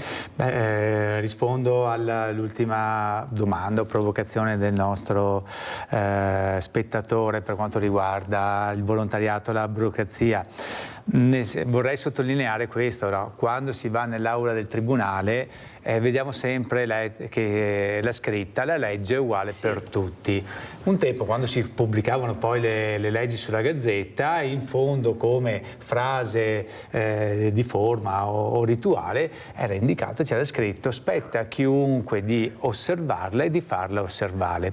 Allora è vero sì che c'è tanta burocrazia, però dobbiamo partire anche dal concetto che il volontario, è vero che fa il volontario, ma il volontario deve rispettare la legge come la rispettano tutti gli altri, nel senso che non è una scusante perché uno è volontario allora non rispetta determinate norme. Io porto l'esempio, facciamo così, delle sagre. Non è che il botulino come avvelenamento alimentare va nei grandi ristoranti perché loro ci guadagnano, invece la sagra che raccoglie fondi non ci vado, nel senso che ci vado anche nella sagra come botulino se io non rispetto determinate norme igienico-sanitarie, e quindi non è, la burocrazia deve essere ridotta, però dobbiamo sempre ricordarci che anche le associazioni di volontariato, riducendo anche le norme, devono comportarsi tra virgolette correttamente, seguendo quelli che sono i dettati della legge. Invece qualche volta io vedo che è il concetto siamo volontari, non seguiamo la burocrazia, ma non seguire la burocrazia non vuol dire non fare la carta, tante volte non fare quello che la carta poi va a dimostrare che deve essere fatto. Quindi ci sono due livelli: da una parte la carta che si fa dovrebbe dimostrare che io ho lavorato correttamente, invece tante volte, specialmente nel Veneto, abbiamo sempre l'idea: l'importante è che a carta sia fatta bene, a posto, a carta, dopodiché faccio quel che voglio. Invece dovrebbe essere il contrario: la carta è l'ultima attestazione che mi dice ho lavorato bene. Invece di solito partiamo tante volte dalla carta e poi non lavoriamo bene. Ecco, che ci sia tanta burocrazia, sì, che deve essere snellita, sì, però tante volte c'è un aumento di burocrazia proprio perché mancano i controlli e lo Stato cerca di limitare tante volte il concetto: io ho bisogno di chiederci 10, ma domando 100 perché se poi so che mi arriverà 10. Se facessi i controlli, se tutti seguissero e giocassero con le stesse regole, basterebbe chiedere 10 e otterrei 10. Allora sì, intanto mi dica anche del voto, se lei è d'accordo di andare a votare. Perché c'è furbo sto sindaco, pensa che è dato l'ultima, ma penultima non ha risposto. Lei che messaggio dà questa mattina? Appunto ci saranno i referendum, ci sono anche delle regioni con le città che vanno al voto, anche oltretutto, ecco, sì. Sono anche città importanti, cito una in particolare, Genova. Ecco, lei che messaggio dà questa mattina? Andare a votare il referendum o non andare a votare il referendum, in questo caso come referendum, può essere una risposta comunque politica del cittadino, perché comunque se io non voglio che un referendum raggiunga il quorum, perché comunque sono contrario e quindi voterei no, non vado a votare, ed la mia risposta è no in questo caso. I cittadini giustamente sono chiamati a votare, quindi si è ampia e libera scelta. Se mi domanda se io andrò a votare, io andrò a votare. Bravo sindaco, perché vede, è vero che io dico in cuor mio no, però lo puoi dire anche andando a votare, ed è un bel passo in avanti che bisogna fare, perché non è per forza che devi votare quello che senti, ma sei tu che decidi cosa fare. Però andare a votare è un diritto e un dovere. Poi non lamentiamoci se le cose vanno male, perché ognuno deve fare il proprio dovere, nel bene e nel male. Però questa domanda che volevo dirle, sindaco, è vero quello che lei ha detto, ma non le sembra che hanno fatto un grande caglierone dove la sagra è uguale al concerto? Dove veramente io sono dentro a questo vortice e non è la stessa cosa? Non è forse vero che io ho sentito dalla polizia locale che non possono fare i controlli nei cantieri, visto che abbiamo tutti questi morti, perché qualcuno non mette il caschetto, non mettono la sicurezza, perché loro non possono farlo. Allora noi vorremmo anche capire chi deve fare cosa, perché se tutti facciamo tutto, alla fine facciamo una montagna di carte e poi troviamo l'anziano morto, la persona che non aveva il caschetto che cade e diventa disgrazia. Noi dobbiamo capire chi siamo e dove vogliamo andare a parare. Chi sei tu? Cosa fai? Bene, Mirella, un banco alimentare, gli orti. Perfetto, allora Mirella andrà a distribuire la borsa della spesa, i vestiti, quello che c'è, seminerà l'orto e raccoglierà per portarlo al banco solidale. Tu hai i pulmini, perfetto, lo andrai a prendere gli anziani a casa, a portarli dove hanno bisogno, anche a divertirsi qualche volta. Invece qua siamo in tanti, tutti facciamo tutto e alla fine è come non facessimo niente, perché ci troviamo con un pugno di mosche, non ci conosciamo tra di noi, tanto è vero che abbiamo creato il villaggio delle associazioni per capire che dobbiamo fare rete, dobbiamo fare squadra, essere uniti e capire chi fa cosa. Prego, Sindaco. La prima osservazione per quanto riguarda i controlli nei cantieri. Allora, i controlli nei cantieri sono demandati in via principale all'ispettorato del lavoro, allo Spisal e anche ai vigili del fuoco per quanto riguarda la competenza. Nulla vieta che la polizia locale, che comunque ha il controllo del territorio anche dal punto di vista urbanistico attraverso anche l'ufficio tecnico, possa passare nel cantiere a controllare.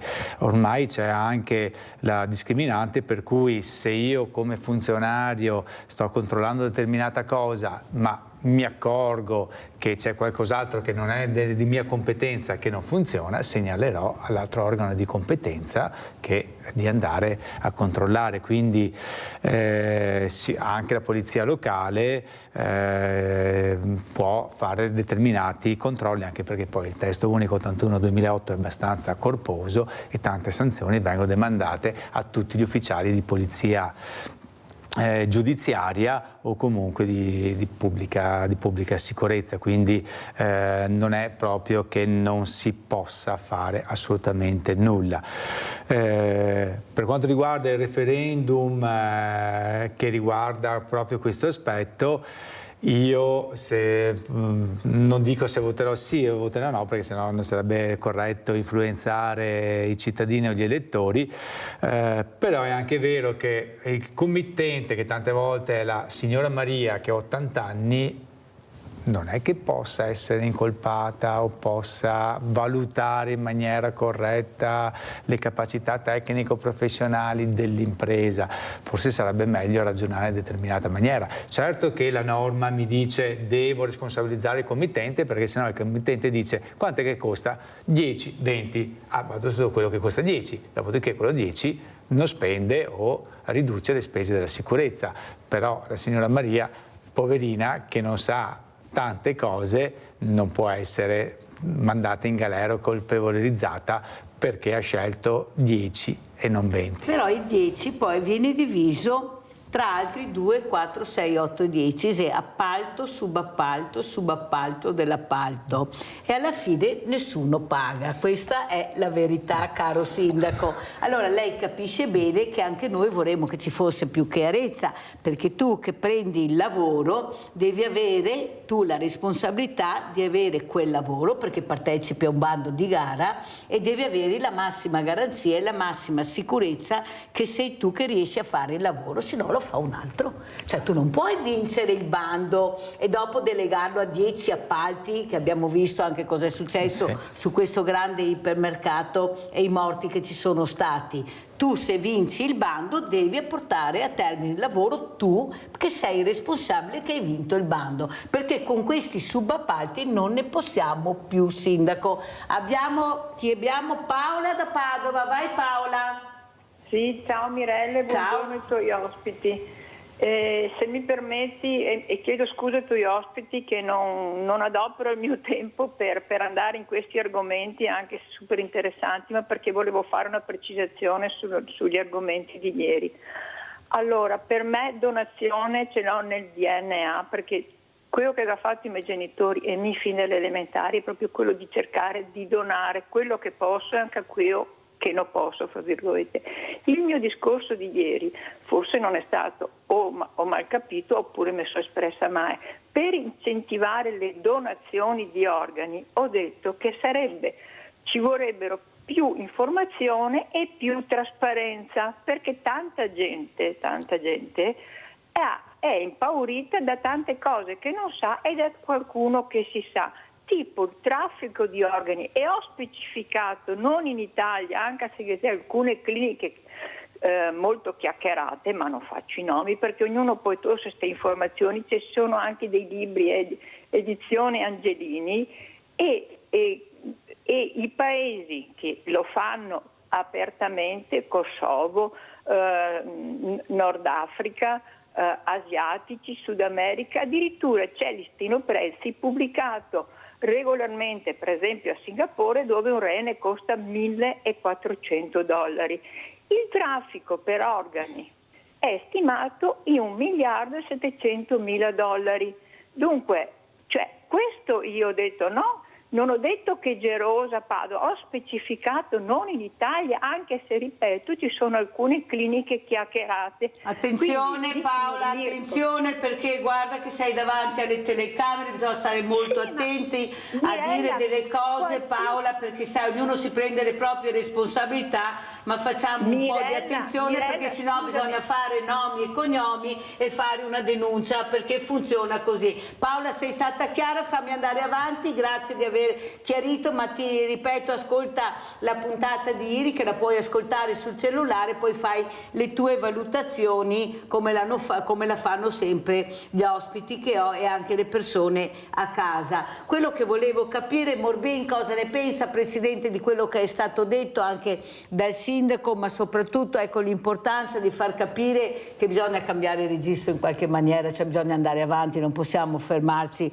ormai in tutti i sensi siamo soffocati dalla burocrazia, penso anche lei Sindaco che per spostare una penna ci impiega un mese perché questa penna, ecco, cosa ne pensa Morbin? Ecco, qualcuno adesso abbiamo, ecco, noi un grosso impegno che è quello del voto per far capire e sentire anche la nostra voce, ci saranno elezioni importanti che riguarderanno anche il nostro territorio, perciò dobbiamo stare attenti perché una volta che ti metti a croce sbagliata dopo i problemi sono tuoi, però dovevamo cambiare la legge elettorale, tutti erano a favore, ci ritroviamo ancora con quella, le preferenze dicono, ecco, le decideranno le segreterie, mettete persone competenti, premiate la meritocrazia, per cortesia, che ce n'è tanto in tutti i partiti, perché bisogna dirlo, cercate di mandare avanti le persone per bene e competenti, perché sennò con la meritocrazia questo paese non verrà fuori dal tunnel, perché guardate che è un momento difficile per tutti, avete sentito anche ieri il Presidente della Coldiretti e non solo cosa ha detto. Morbin, prego.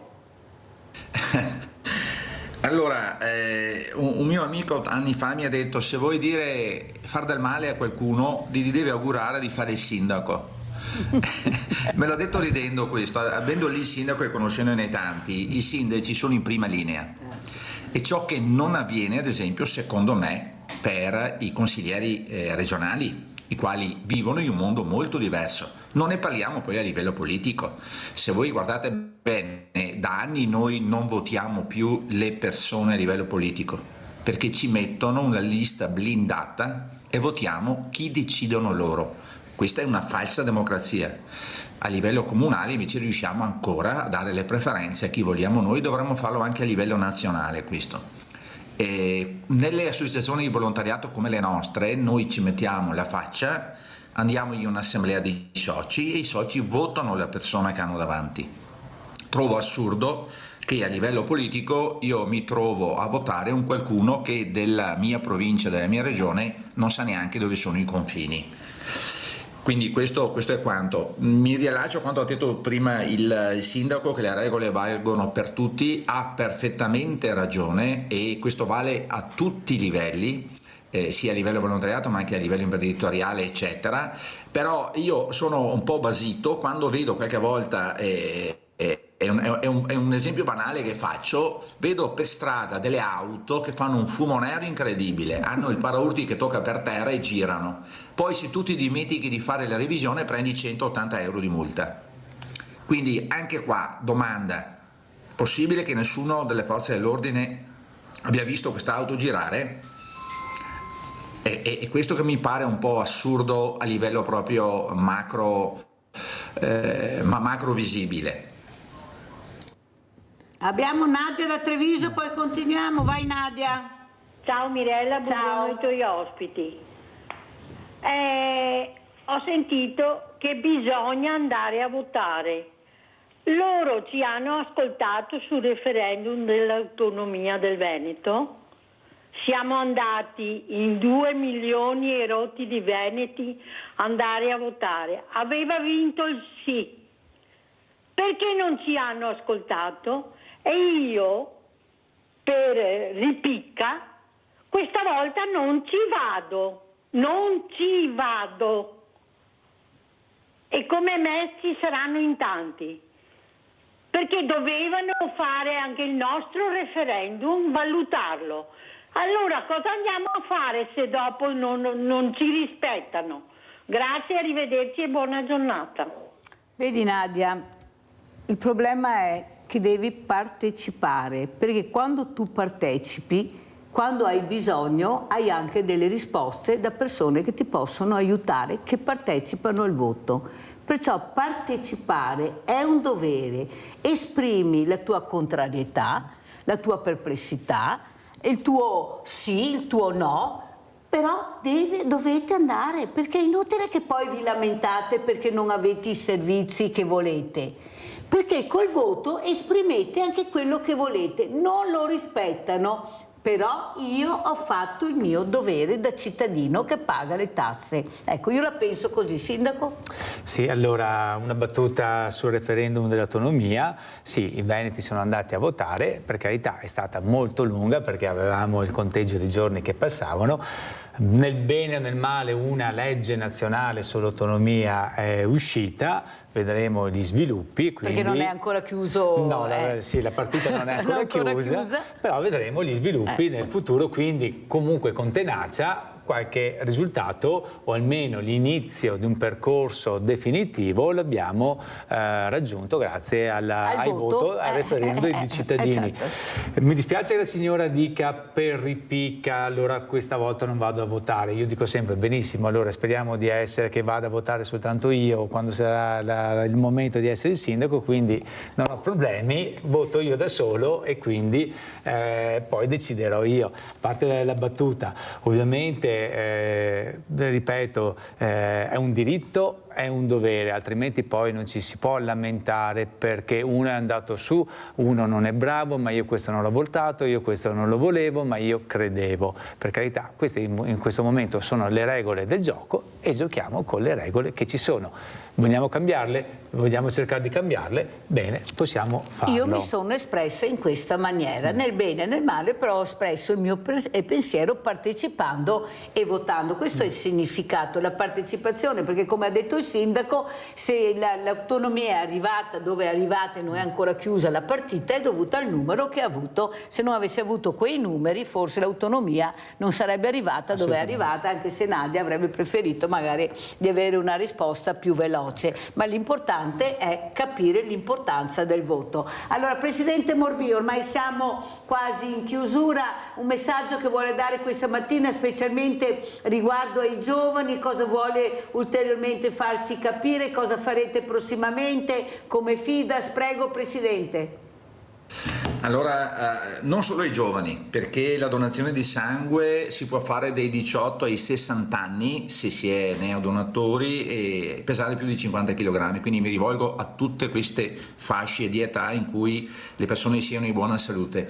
Avvicinatevi a questo dono, in particolare negli ultimi anni, negli ultimi proprio periodi, la donazione di plasma è una donazione di cui abbiamo molto bisogno.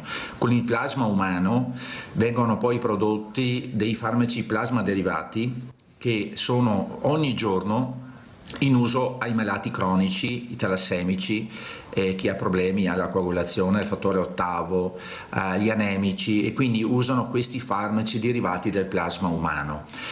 Non più tardi di un mese fa ero al congresso nazionale della Fides a Lecce e un esponente del Centro Nazionale del Sangue molto bravo ci ha fatto vedere delle slide in cui lo Stato italiano, con la donazione di sangue e di plasma, di tutti i donatori ovviamente in Italia, risparmiamo circa 370 milioni di euro.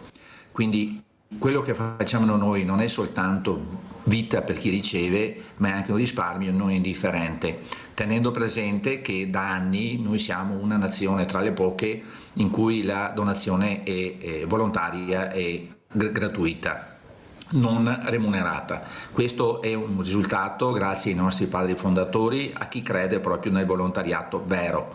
Nel momento in cui succederà come in altri stati in cui la donazione sarà a pagamento, apriti cielo, perché entrerà chiunque pur di poter avere 50 euro in tasca. Quindi questa sarà la fine, secondo me, del volontariato vero e proprio. Quindi avvicinatevi al dono del sangue, mettetemi in contatto dove ci sono le Fides sia a Vicenza ma anche nella parte della regione Veneto per fare la prima screening per la idoneità e poi iniziate questo percorso che, credetemi, è un percorso che non è soltanto bello per chi lo fa, come noi donatori di sangue, ma dà molto anche a livello prevenzione. Ogni donazione è testata, quindi analizzata e sei sempre controllato. Quindi questo è una prevenzione e sappiamo benissimo che prevenire è molto meglio che curare.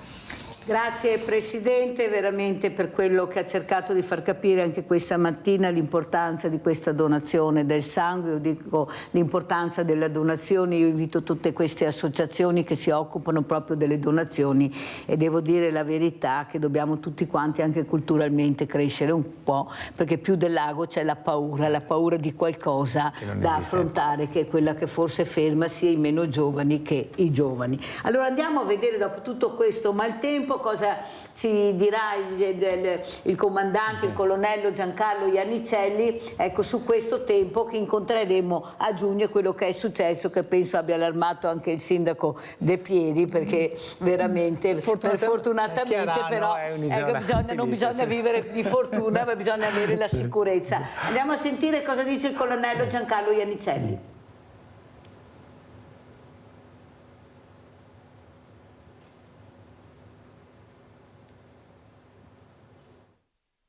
Qualche ora fa appunto c'è stata questa irruzione di aria più fresca, un sistema perturbato che è venuto appunto a contatto con aria più calda che era in pianura, e lì questo contrasto, questo scontro ha causato fenomeni che proprio nella zona di Pederobba e dintorni ha dato vita a fenomeni intensissimi e purtroppo anche dannosi. Queste dunque le cause che hanno scatenato la tromba d'aria tra Pederobba e Valdobbiadene, ma è tutta questa stagione primaverile che continua ad essere anomala. Con temperature quasi sempre al di sotto della media e soprattutto con un tipo di tempo molto piovoso. Con tanta pioggia e temperature basse. Infatti sono scese di diversi gradi. Naturalmente adesso riguadagneranno lentamente valore. Grandinate nei prossimi giorni no, perché essendosi abbassate le temperature non ci sarà più questo contrasto, ci sarà un po' di instabilità, ma non dovrebbero esserci più fenomeni intensi. Con la prossima settimana per la meteorologia inizia anche l'estate. Cosa succederà? Certo che adesso le temperature gradualmente ricresceranno e si porteranno già su valori normali alla stagione già dai prossimi giorni, quindi già da martedì, mercoledì 24, 25, 26 gradi. Teniamo conto che erano scese ieri, oggi a 15, 16, 17 gradi in pianura. Già verso metà giugno ci troveremo a fare i conti con l'AFA. Certamente sarà molto calda, avrà dei picchi di caldo intenso. L'instabilità è sempre dietro l'angolo. Ennesimo segnale del cambiamento del clima anche nelle nostre zone. Ci sono dei cambiamenti climatici, le temperature sono aumentate e aumentando le temperature naturalmente c'è più energia nella bassa atmosfera. E come dicevamo, questa energia è sospesa, se non viene così allertata non succede niente, ma basta un piccolo impulso di aria più fresca che ecco che si scatena poi il putiferio, e questo è all'origine di tutto. Le temperature che aumentano e questa massa di energia forte che diventa sempre più forte, che è ferma e sospesa ed è sempre pericolosa. Abbiamo sentito, speriamo bene che ci sia un giugno giusto, perché anche l'AFA non è che piaccia molto qui da noi per da morire. Poi vedremo cosa succederà. Comunque le previsioni sembrano che alzino le temperature, questo è un bel anche per queste zone turistiche che abbiamo, perché col freddo non fa di sicuro bene a nessuno. Abbiamo Livio da Padova, vai Livio. Mirella, ciao. Ciao. E saluto tutti i tuoi ospiti. Al limite uno può anche andare a votare scheda bianca, ma bisogna presentarsi al voto. Ecco, grazie. Caro Livio, che bravo Livio, ecco, l'importante è andare a votare e partecipare. Dice Livio, fai quello che vuoi, ma vai a votare. Sindaco, come ci saluta? Allora, visto il tempo che abbiamo visto gli sì. Anicelli, lui ha detto sono stato fortunato. Con una provocazione, no? Nel senso che proprio per la donazione di sangue, visto che per alcuni reati o trasgressioni del codice della strada c'è la messa in prova del soggetto che ha infranto la norma, ma che quindi può venire a collaborare con il comune, con qualche altra associazione, perché invece di venire a collaborare con il comune fa una serie di donazioni che comunque sembra una messa in prova, e può darsi che poi forse anche la volontà di essere donatore attecchisca poi per il resto della propria vita. E per quanto riguarda il maltempo, ecco, lei ha detto io sono stato fortunato, ho 2 canali fortunatamente sì, che cerco anche sì, che grosso modo defluiscono comunque, quindi non ho corsi d'acqua importanti.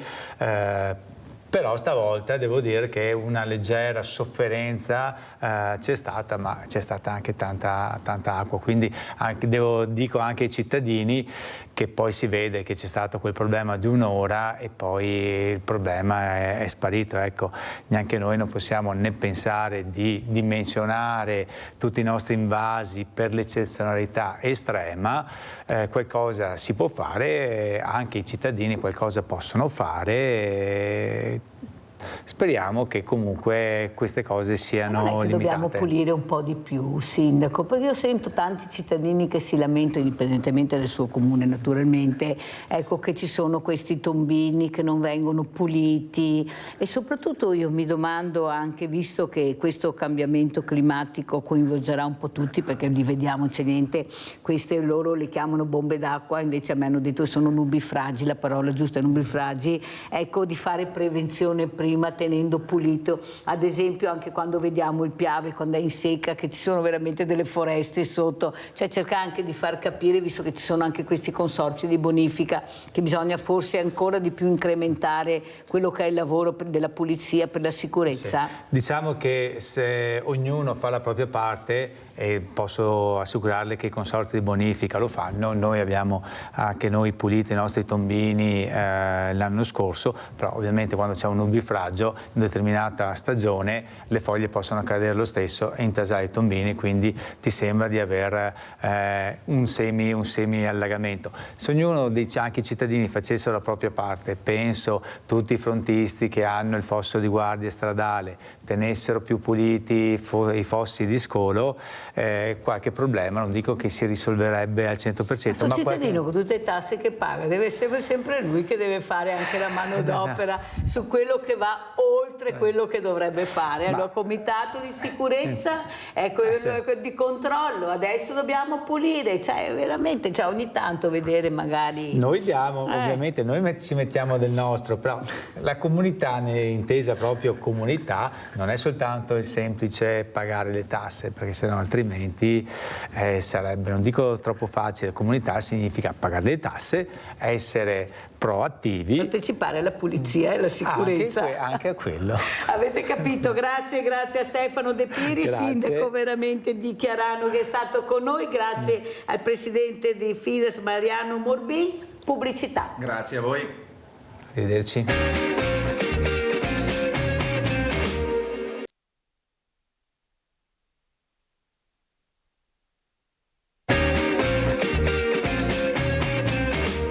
guardate quella locandina, vi presento questa mattina, guardatela bene, perché penso sia la prima volta che viene organizzata una marcia per i veneti schiacciati dalla crisi, che sarà una camminata, dice lui, poi sarà chi corre, chi marcia, chi cammina. Però sapete, ecco, l'importanza anche di questi aiuti per Mirella e tutta la squadra di volontari per aiutare le fragilità. Io veramente devo ringraziare Roberto Bruniera, Presidente Associazione Botteniga San Pelagio, che quest'anno ha pensato ai veneti schiacciati dalla crisi. Aveva preparato questa locandina, perciò siete invitati tutti a partecipare, quelli veramente che aiutano i veneti schiacciati, questa associazione che io rappresento, perché noi aiutiamo le fragilità e facciamo vedere concretamente, come tanti altri naturalmente, quello che facciamo, gli assegni che diamo tutti gli anni a Natale o a Pasqua per aiutare queste famiglie che con 2 stipendi non ce la fanno più neanche arrivare a fine del mese. Abbiamo, come avete sentito anche da altre associazioni, da altri empori solidali, la povertà che sta aumentando con dei numeri incredibili. Perciò Roberto, io ti ringrazio per essere stato, ecco, questo è l'organizzatore di questa passeggiata, dedicando questo utile che verrà ai veneti schiacciati dalla crisi. Grazie Roberto Bruniera. Saluto anche Massimo Libero Micheletto, docente e regista, parleremo anche lui di giovani, di talenti, parleremo, ecco, di quanto è importante è farli diventare protagonisti, parlare di quello che a loro interessa, perché non sono tante le cose che interessano, ma sono molto centrate. L'obiettivo che loro hanno, l'hanno detto molto chiaramente, l'ecosostenibilità, l'ambiente, il lavoro, la sicurezza e soprattutto la dignità anche dello studio. Ecco, quando studio devo avere poi, quando mi laureo, ecco, la prospettiva di un futuro migliore, perché anche è impegnativo anche laurearsi e studiare se vuoi diventare qualcuno nella vita. Allora sentiamo anche Massimo Libero Micheletto dei giovani, poi andiamo da Roberto Bruniera. Qualcosa sui giovani? Certo. Beh, lei ha detto molte cose, ha toccato dei punti e delle questioni fondamentali. Io penso una cosa, però mi sono costruito un po' questa idea nel corso degli ultimi periodi, di questi anni, insomma, con cui io ho a che fare con i giovani, sono fondamentalmente un insegnante. Poi anche sono un regista, quindi ho a che fare anche con i giovani attori, magari. E quindi, guardi, io sono fermamente convinto, ripeto, di questa cosa.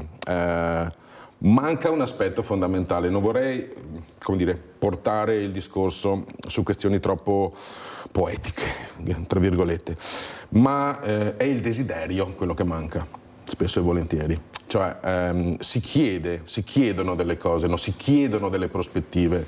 Come dice lei, ha detto lei giustamente, un neolaureato vorrebbe, no, che la sua laurea desse i suoi frutti, okay? Quindi vorrebbe trovarsi in un contesto sociale e lavorativo in cui vi sia la possibilità di mettere in campo le proprie conoscenze, no? E di avere una vita dignitosa poi, anche dal punto di vista economico. Però vede, questi non sono desideri, sono quasi avanzamenti di richieste. Ecco. Non è sufficiente studiare, non è sufficiente avere quel pezzo di carta che si chiama laurea, no? Bisogna essere costruttivi e come dire, inventarsi adesso, mai come in questo periodo è fondamentale inventarsi un lavoro e, come dire, intravedendo così una prospettiva. Sembrano parole vacue mie, però quando manca questa cosa e quando c'è soltanto la solitudine e non c'è la collaborazione, le cose diventano molto difficili e le frustrazioni diventano, come dire, il territorio in cui uno viene catapultato e poi si perde, no? Un mare di frustrazioni, no? Ci fa annegare. È molto vero quello che dice Massimo Libero Micheletto, perché io poi queste frustrazioni le vedo soprattutto su questi bambini, su questi ragazzi che vengono a volte con i loro genitori a prendere la borsa della spesa. Poi quando loro non arrivano io vado a trovarli a casa, sono ragazzi che invece stanno studiando, stanno facendo i compiti perché non hanno altro. E allora la loro speranza è di migliorarsi, di cercare anche con la scuola di riuscire a dare un senso alla loro esistenza. Guardate che io vedo dei volti che sono di una tristezza infinita, di una vergogna infinita, e forse grazie anche a queste iniziative che mi dà la possibilità, Roberto Bruniera, di aiutare, ecco, queste persone che voi vedete, perché vi faccio vedere tutto, quando arrivano i soldi, come vanno spesi, a chi li diamo, e soprattutto sentire anche, Roberto, queste persone che vogliono essere intervistate, che vogliono dire pubblicamente grazie, ecco, davanti alle telecamere, fanno capire che forse la vergogna di chiedere non è più quella di una volta, più che la vergogna c'è un grazie che loro vogliono dire, e dicono no, io voglio essere intervistata, voglio farmi vedere, perché grazie a voi sono riuscita ad avere un po' di dignità pagando le bollette, pagando l'affitto, che non avevo i soldi, non avevo neanche i soldi per uscire di casa. Allora Roberto, tu tante iniziative, vediamo, hanno trovato anche la locandina, questa è l'ultima quest'anno, però tu ne hai fatte tante. Da dove è venuta l'idea, Roberto? Di cosa? Di fare di fare soprattutto solidarietà, perché camminate, hai iniziato a farle, promuovere il Botteniga. Quindi è partita l'idea di fare un'associazione con altre persone. Ti avevo già elencato qualche mese fa. Quindi l'idea è nata perché, non so se posso dire, non sono mai stato uno che faceva parte dell'associazione, di un'associazione, non mi veniva in mente. Non ti veniva. Però è successo un episodio. Allora, intanto che Roberto si è commosso, pensate, si commuove pensando a quello che poi racconterà, se la sente, se riesce ad andare avanti. Allora vediamo questo video che ha portato invece Massimo Libero Micheletto, andiamo a vedere Peter Pan. Dai, che così. Un giorno mi lascerai volare via, mamma, e aspetterai il mio ritorno seduta qui vicino alla finestra.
È vero che non ti dimenticherai mai di me, anche se qualche volta sbaglierò. Guardami, mamma, e dimmi che sono bravo.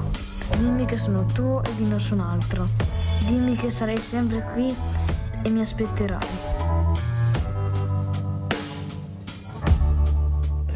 Complimenti Massimo, veramente complimenti. Grazie, anche grazie. per le parole che avete sentito, che questi bambini vorrebbero sentire dalle loro mamme, dai loro genitori. Io mi ricordo sempre quel ragazzo che mi ha detto: ma sai Mirella che ogni volta che esco di casa al mattino, mai una volta mia mamma che mi dia un abbraccio mi chiede sempre: hai fatto il letto, lo zaino è a posto, le scarpe? Ma possibile che non riesca una volta a darmi un abbraccio? Vediamo Roberto Bruniera se riesce ad andare avanti per l'abbraccio. È stato un attimo Vai così, tranquillo, perché Roberto. è successo un episodio che adesso non sto a raccontare, comunque tu Mirella lo sai, e quindi abbiamo portato avanti queste iniziative che è dal 2012 con... Pensate?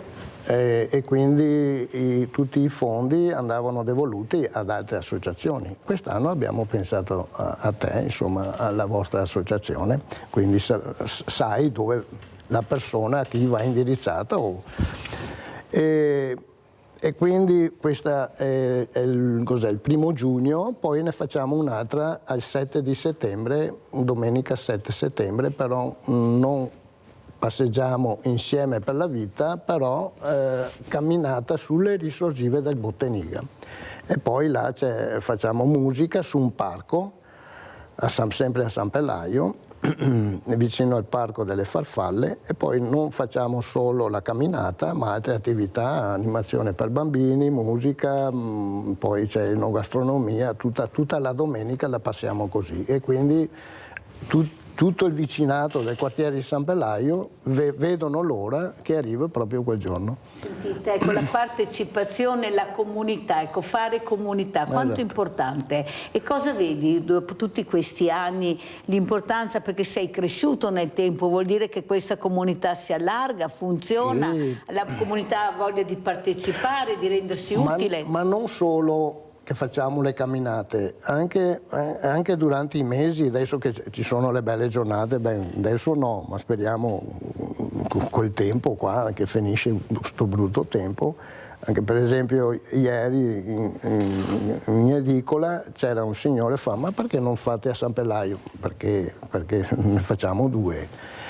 Però facciamo altra cosa, per esempio enogastronomia, musica, con le persone del vicinato, non facciamo, come posso dire, una camminata così, sì, ma una cosa diversa. Esatto, non pubblicizziamo però del borgo che abitiamo là vicino. Cosa dicono le persone quando vi incontrate? Perché una volta erano i famosi cortili, poi sentiamo anche Massimo Micheletto, sarebbe bello fare un trailer sui cortili di una volta, come ci si trovava, ci si divideva, e soprattutto anche questi bambini, ragazzini, quando uscivano, se qualcuno li vedeva su una strada che non era vicino alla casa e diceva: dove va tutti beo? Tu mamma sai che te si qua, cioè il famoso che qualcuno ti controllava, c'era sempre qualcuno che vedeva Massimo. Ma questi giovani e anche i meno giovani forse hanno bisogno di essersi sentiti ancora disponibili, vivi, partecipi. Poi non riusciamo mica a capire questa solitudine che invade dai 5 anni ai 100 anni. Prego.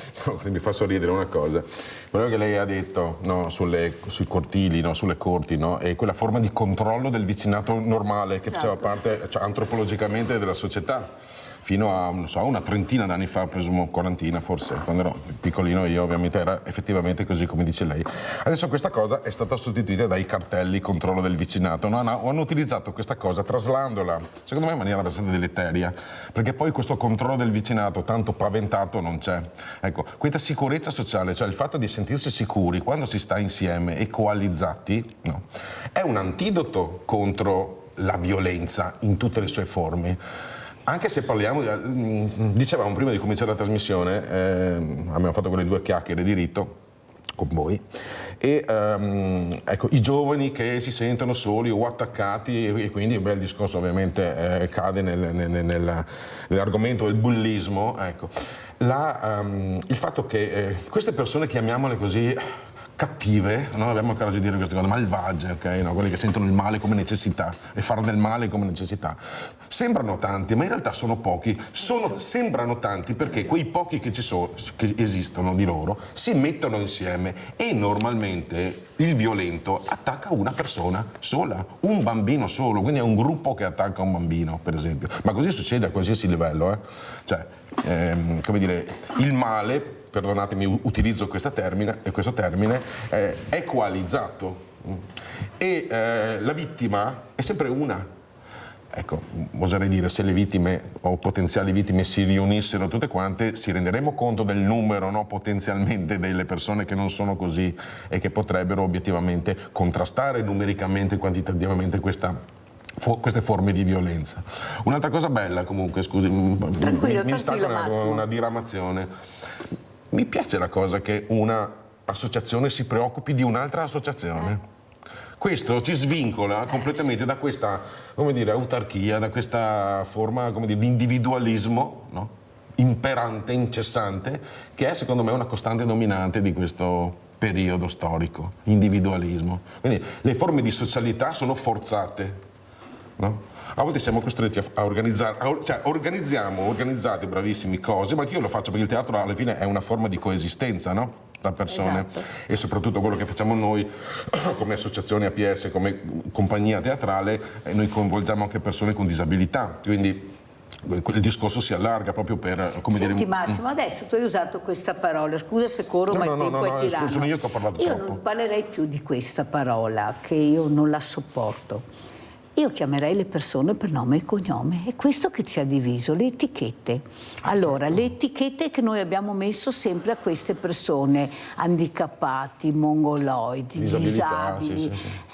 Invece se noi avessimo iniziato a chiamarli per nome e cognome, vederli come persone normalissime, io li chiamo diversamente agili, così li chiamo, perché si muovono in maniera diversa, con strumenti magari diversi, ma sono delle persone eccezionali. Sto cercando di far capire che queste persone devono essere inserite nelle aziende, dare il giusto, ma il giusto ricompenso economico, non sfruttarli a fare delle cose che potrebbero benissimo fare essendo assunti nelle aziende e lavorare. Ecco, è questo che non riesco a capire, perché a parole tutti bravi, buoni, quando portano il curriculum, così me lo dicono i sindacati che hanno i numeri, però i numeri non tornano, non vengono assunti. Capisci che faccio fatica a sentire ancora chiamarli con questa parola? Abbiamo le Paralimpiadi invece di parlare di sport e di Olimpiadi, dove questi portano più medaglie a casa dei normodotati, eppure si vedono le medaglie pagate in maniera diversa, perché sono tanti. E con questo cosa vuol dire?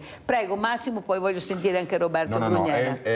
A volte per rendere comprensibile una cosa, no, si utilizzano dei sottocodici e quindi il termine disabilità, termine bruttissimo poi tra l'altro, come il termine inclusione, anche un termine brutto anche etimologicamente, viene utilizzato semplicemente per chiarire velocemente quello che si fa. Non va bene. Non andrebbe bene.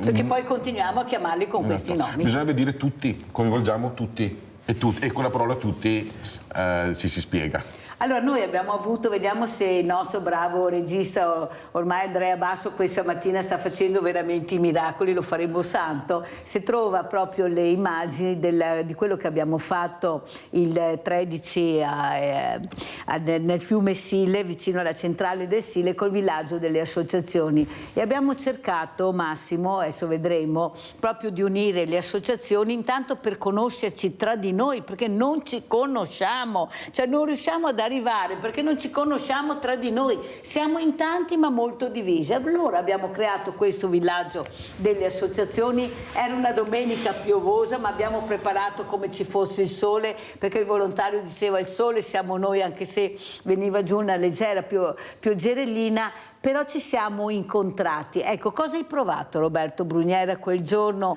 Ecco, eravamo in tanti, sono venuti anche da altre regioni per far capire l'importanza di trovarci. Però vorrei un attimo che avete parlato appunto del lavoro, lui ha parlato le brutte cose, inclusione, disabilità, e io sono in prima linea su sta roba qua.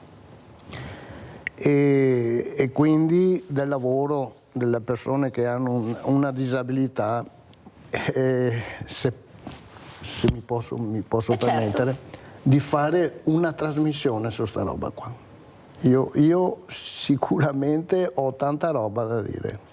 Ecco, qui stiamo vedendo le immagini di quella domenica, le facciamo vedere anche a Massimo, a chi non le ha viste altre volte. Pensate, tutte queste associazioni, erano più di 80 associazioni che hanno partecipato quella domenica, era presente anche Roberto Bruniera, perciò lo può testimoniare, e nell'allegria, nella condivisione più totale. Cosa vuoi dire Roberto? È stata una giornata meravigliosa, a parte il tempo.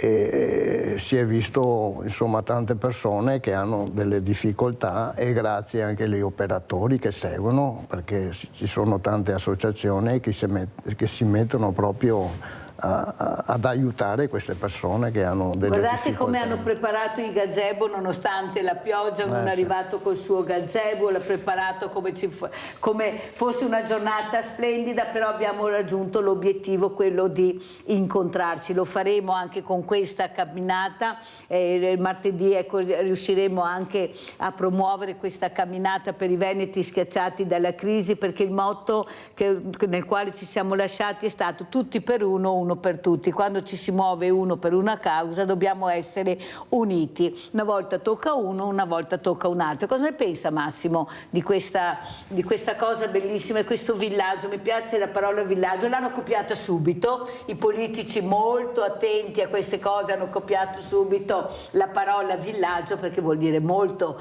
vuol dire tanto villaggio. Prego Massimo. Vuol dire tanto, sì, soprattutto per i politici che sanno usare perfettamente le parole, no?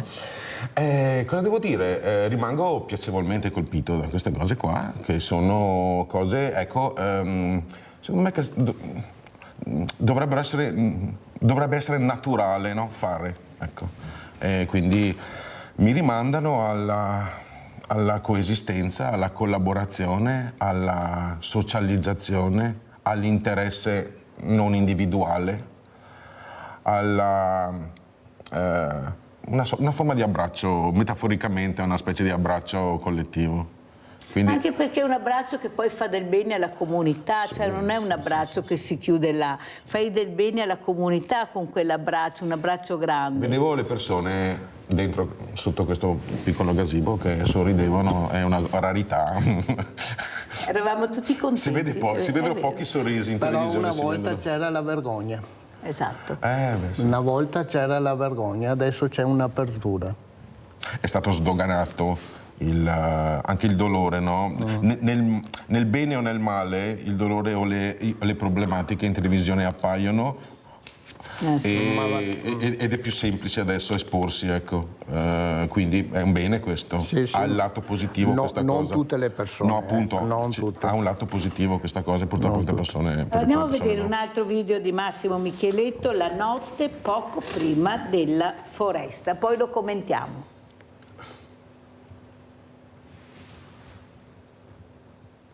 Ma no, è impossibile. Ti dobbiamo mandare via, ti dicono. Tu vai là.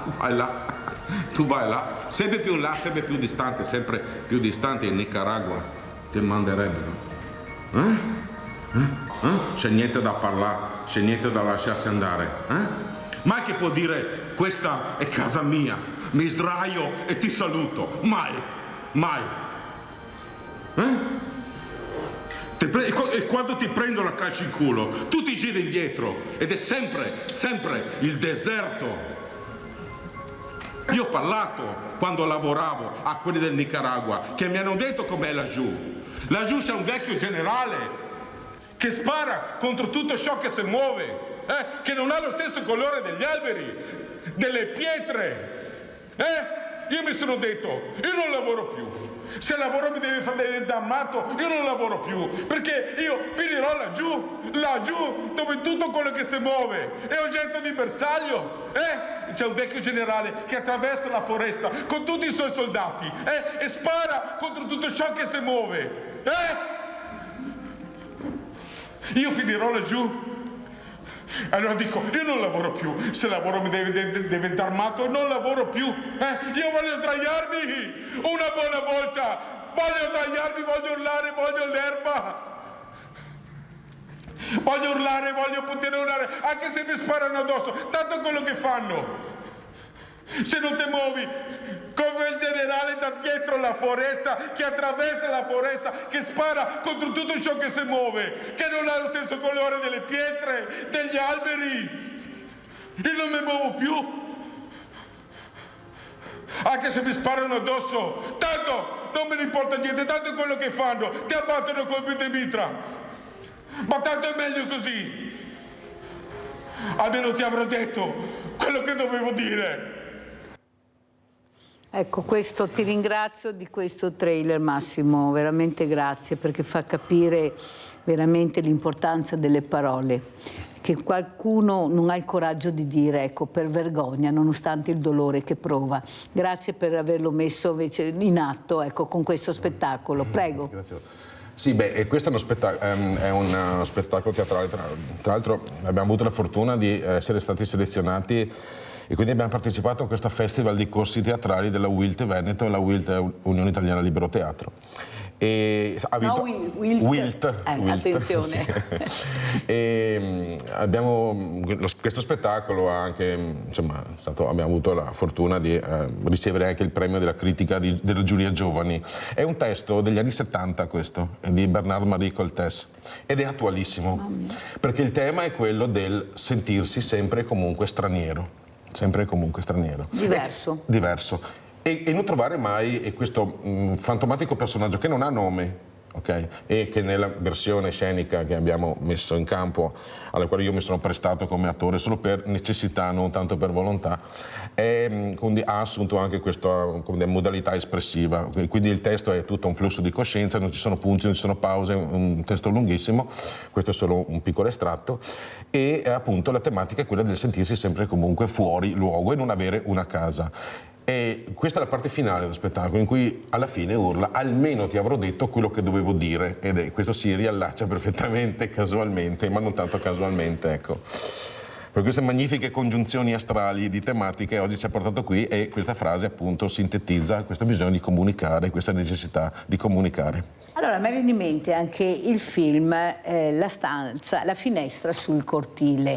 Perché non riusciamo a fare il cortile nella stanza, nel senso cercare di socializzare, di unirci, perché guarda che siamo veramente tanto divisi. E io ho creato assieme ad altri, tra i quali anche Roberto Bruniera, questo villaggio, perché sentiamo la necessità di fare rete. Non è possibile che il mondo del volontariato, dopo tutto quello che ha fatto, sia all'estremo delle forze per la burocrazia, per i costi. Ma come faccio volontariato e mi fai pagare? Ma come ti do una mano? Io ho avuto il presidente di un'associazione, di un banco solidale importante di Vicenza, che ha detto: adesso invece di dire quanti quintali di tonnellate di cibo, ecco, do via tutti gli anni, dico quanti soldi ogni giorno che io do la borsa, con questa borsa do e aiuto la famiglia. Speriamo che la politica capisca, siccome i quintali, le tonnellate, posso dirne quanto ne voglio, non gliene frega di meno, adesso li tramuto proprio in lire, in euro, per capire l'importanza di questo valore aggiunto che io faccio per te, perché mi sostituisco. Ecco, Roberto, cosa vuoi dire? Questa politica miope, quasi cieca, col mondo del volontariato che ci fa fare carte, anche tu per fare carte, non voglio entrare su... no, devi entrare, che dobbiamo parlarne. Dio Cristo. Allora, burocrazia tantissima. Per fare una passeggiata, intanto un mese prima, marche da bollo, che sia tutto a posto, la sicurezza, e dopo la responsabilità, ma da parte del sottoscritto, del presidente. Se succede qualcosa, calma, che dobbiamo fare anche noi gli appalti, i subappalti. Io sono presidente, però do l'appalto e subappalto, visto che sta passando questa legge, ecco, dobbiamo anche parlarne, perché dopo vorrei capire. Devi trovare i volontari, metti anche sulle strade, i vigili ci sono, per amor di Dio ci danno sempre una mano. Ringrazio dal Pozzo che ci dà veramente una mano, sta roba qua, è sempre presente e poi organizza con i suoi colleghi la camminata dove c'è più pericolosità. Però c'è burocrazia, ti danno anche una mano, per quello il comune di Treviso non posso lamentarmi, però c'è questa burocrazia, marche da bollo, bisogna, tutto in regola, bisogna che segno per segno. Questo è detto giusto, però io spero che qualcuno anche riesca a capire che veramente non è possibile continuare, ecco, con questo. Pensa che è successo, adesso non mi ricordo più, 2018-2019, c'erano 2 polionda a San Pelaio, sì, 18 era. vicino al piazzale Costituzione. Un polionda, un po' più grande di questo. Spiega cos'è, perché guarda che a casa... Un polionda sarebbe questo manifesto. È un manifesto, alla fine. In PVC, stampato, e a 30 metri dall'incrocio dove c'è il piazzale Costituzione. Io ero là, sul posto, ho visto la persona, non posso dire chi, come, cosa, ha preso questo, lo ha portato sul posto e abbiamo preso la multa. Invece di darti una mano, dopo ti danno anche la multa. Questo è quello che succede giornalmente. Sì, bisogna stare, ho capito che bisogna stare molto attenti anche per via degli incroci, ma però... Vediamo anche queste foto della passeggiata di Roberto Brugnera che siamo riusciti ad avere per far capire anche la partecipazione, ecco, le persone veramente che si impegnano, perché bisogna anche aver voglia di uscire, di partecipare, però se c'è una bella giornata e se il tema ti intriga, partecipi. Cosa hai visto in tutti questi anni? Ecco, cosa ti dicono le persone alla fine di questi eventi? Perché sono alla fine degli eventi.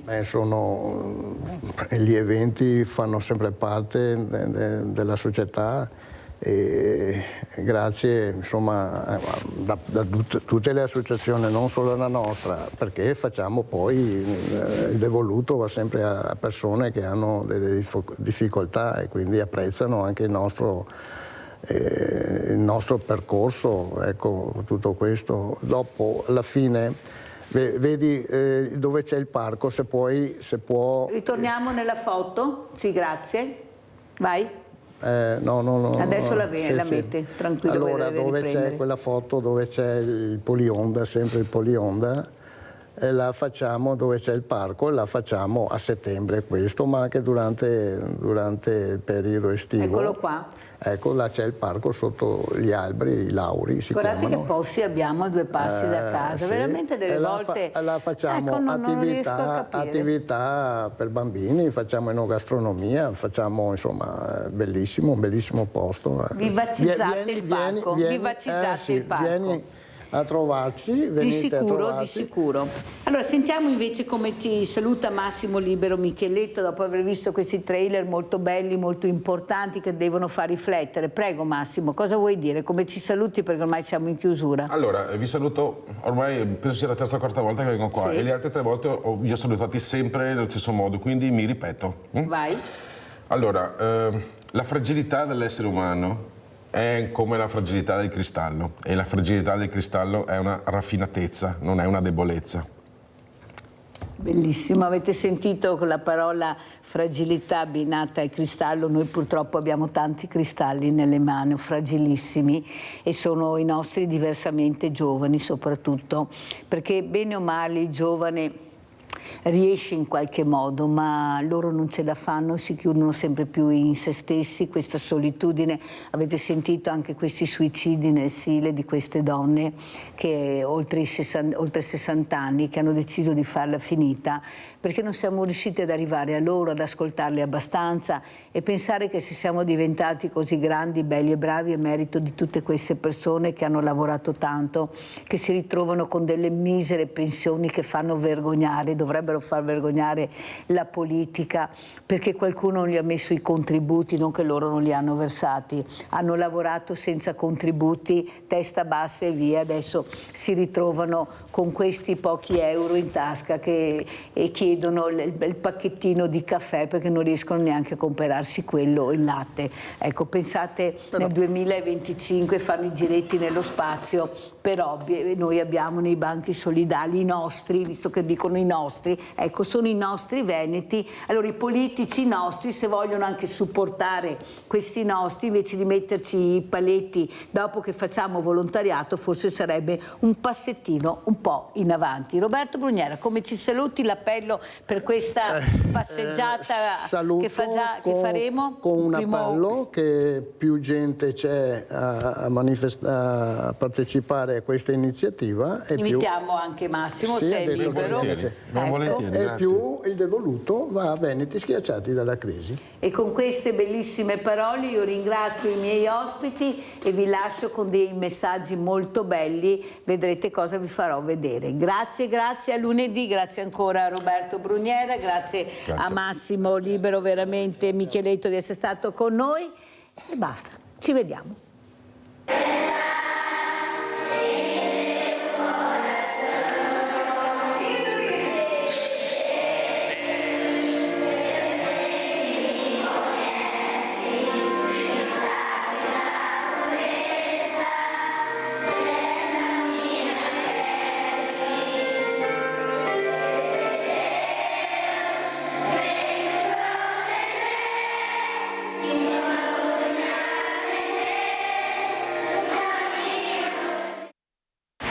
Siamo qui alla Cachoeira, la rapida di Matapi.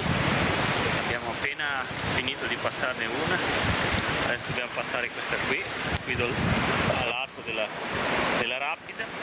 È solo spingere un po' la barca e arriva qui giù, che è più tranquillo, e poi andremo avanti. Vi faccio vedere solo la potenza delle rapide di qui.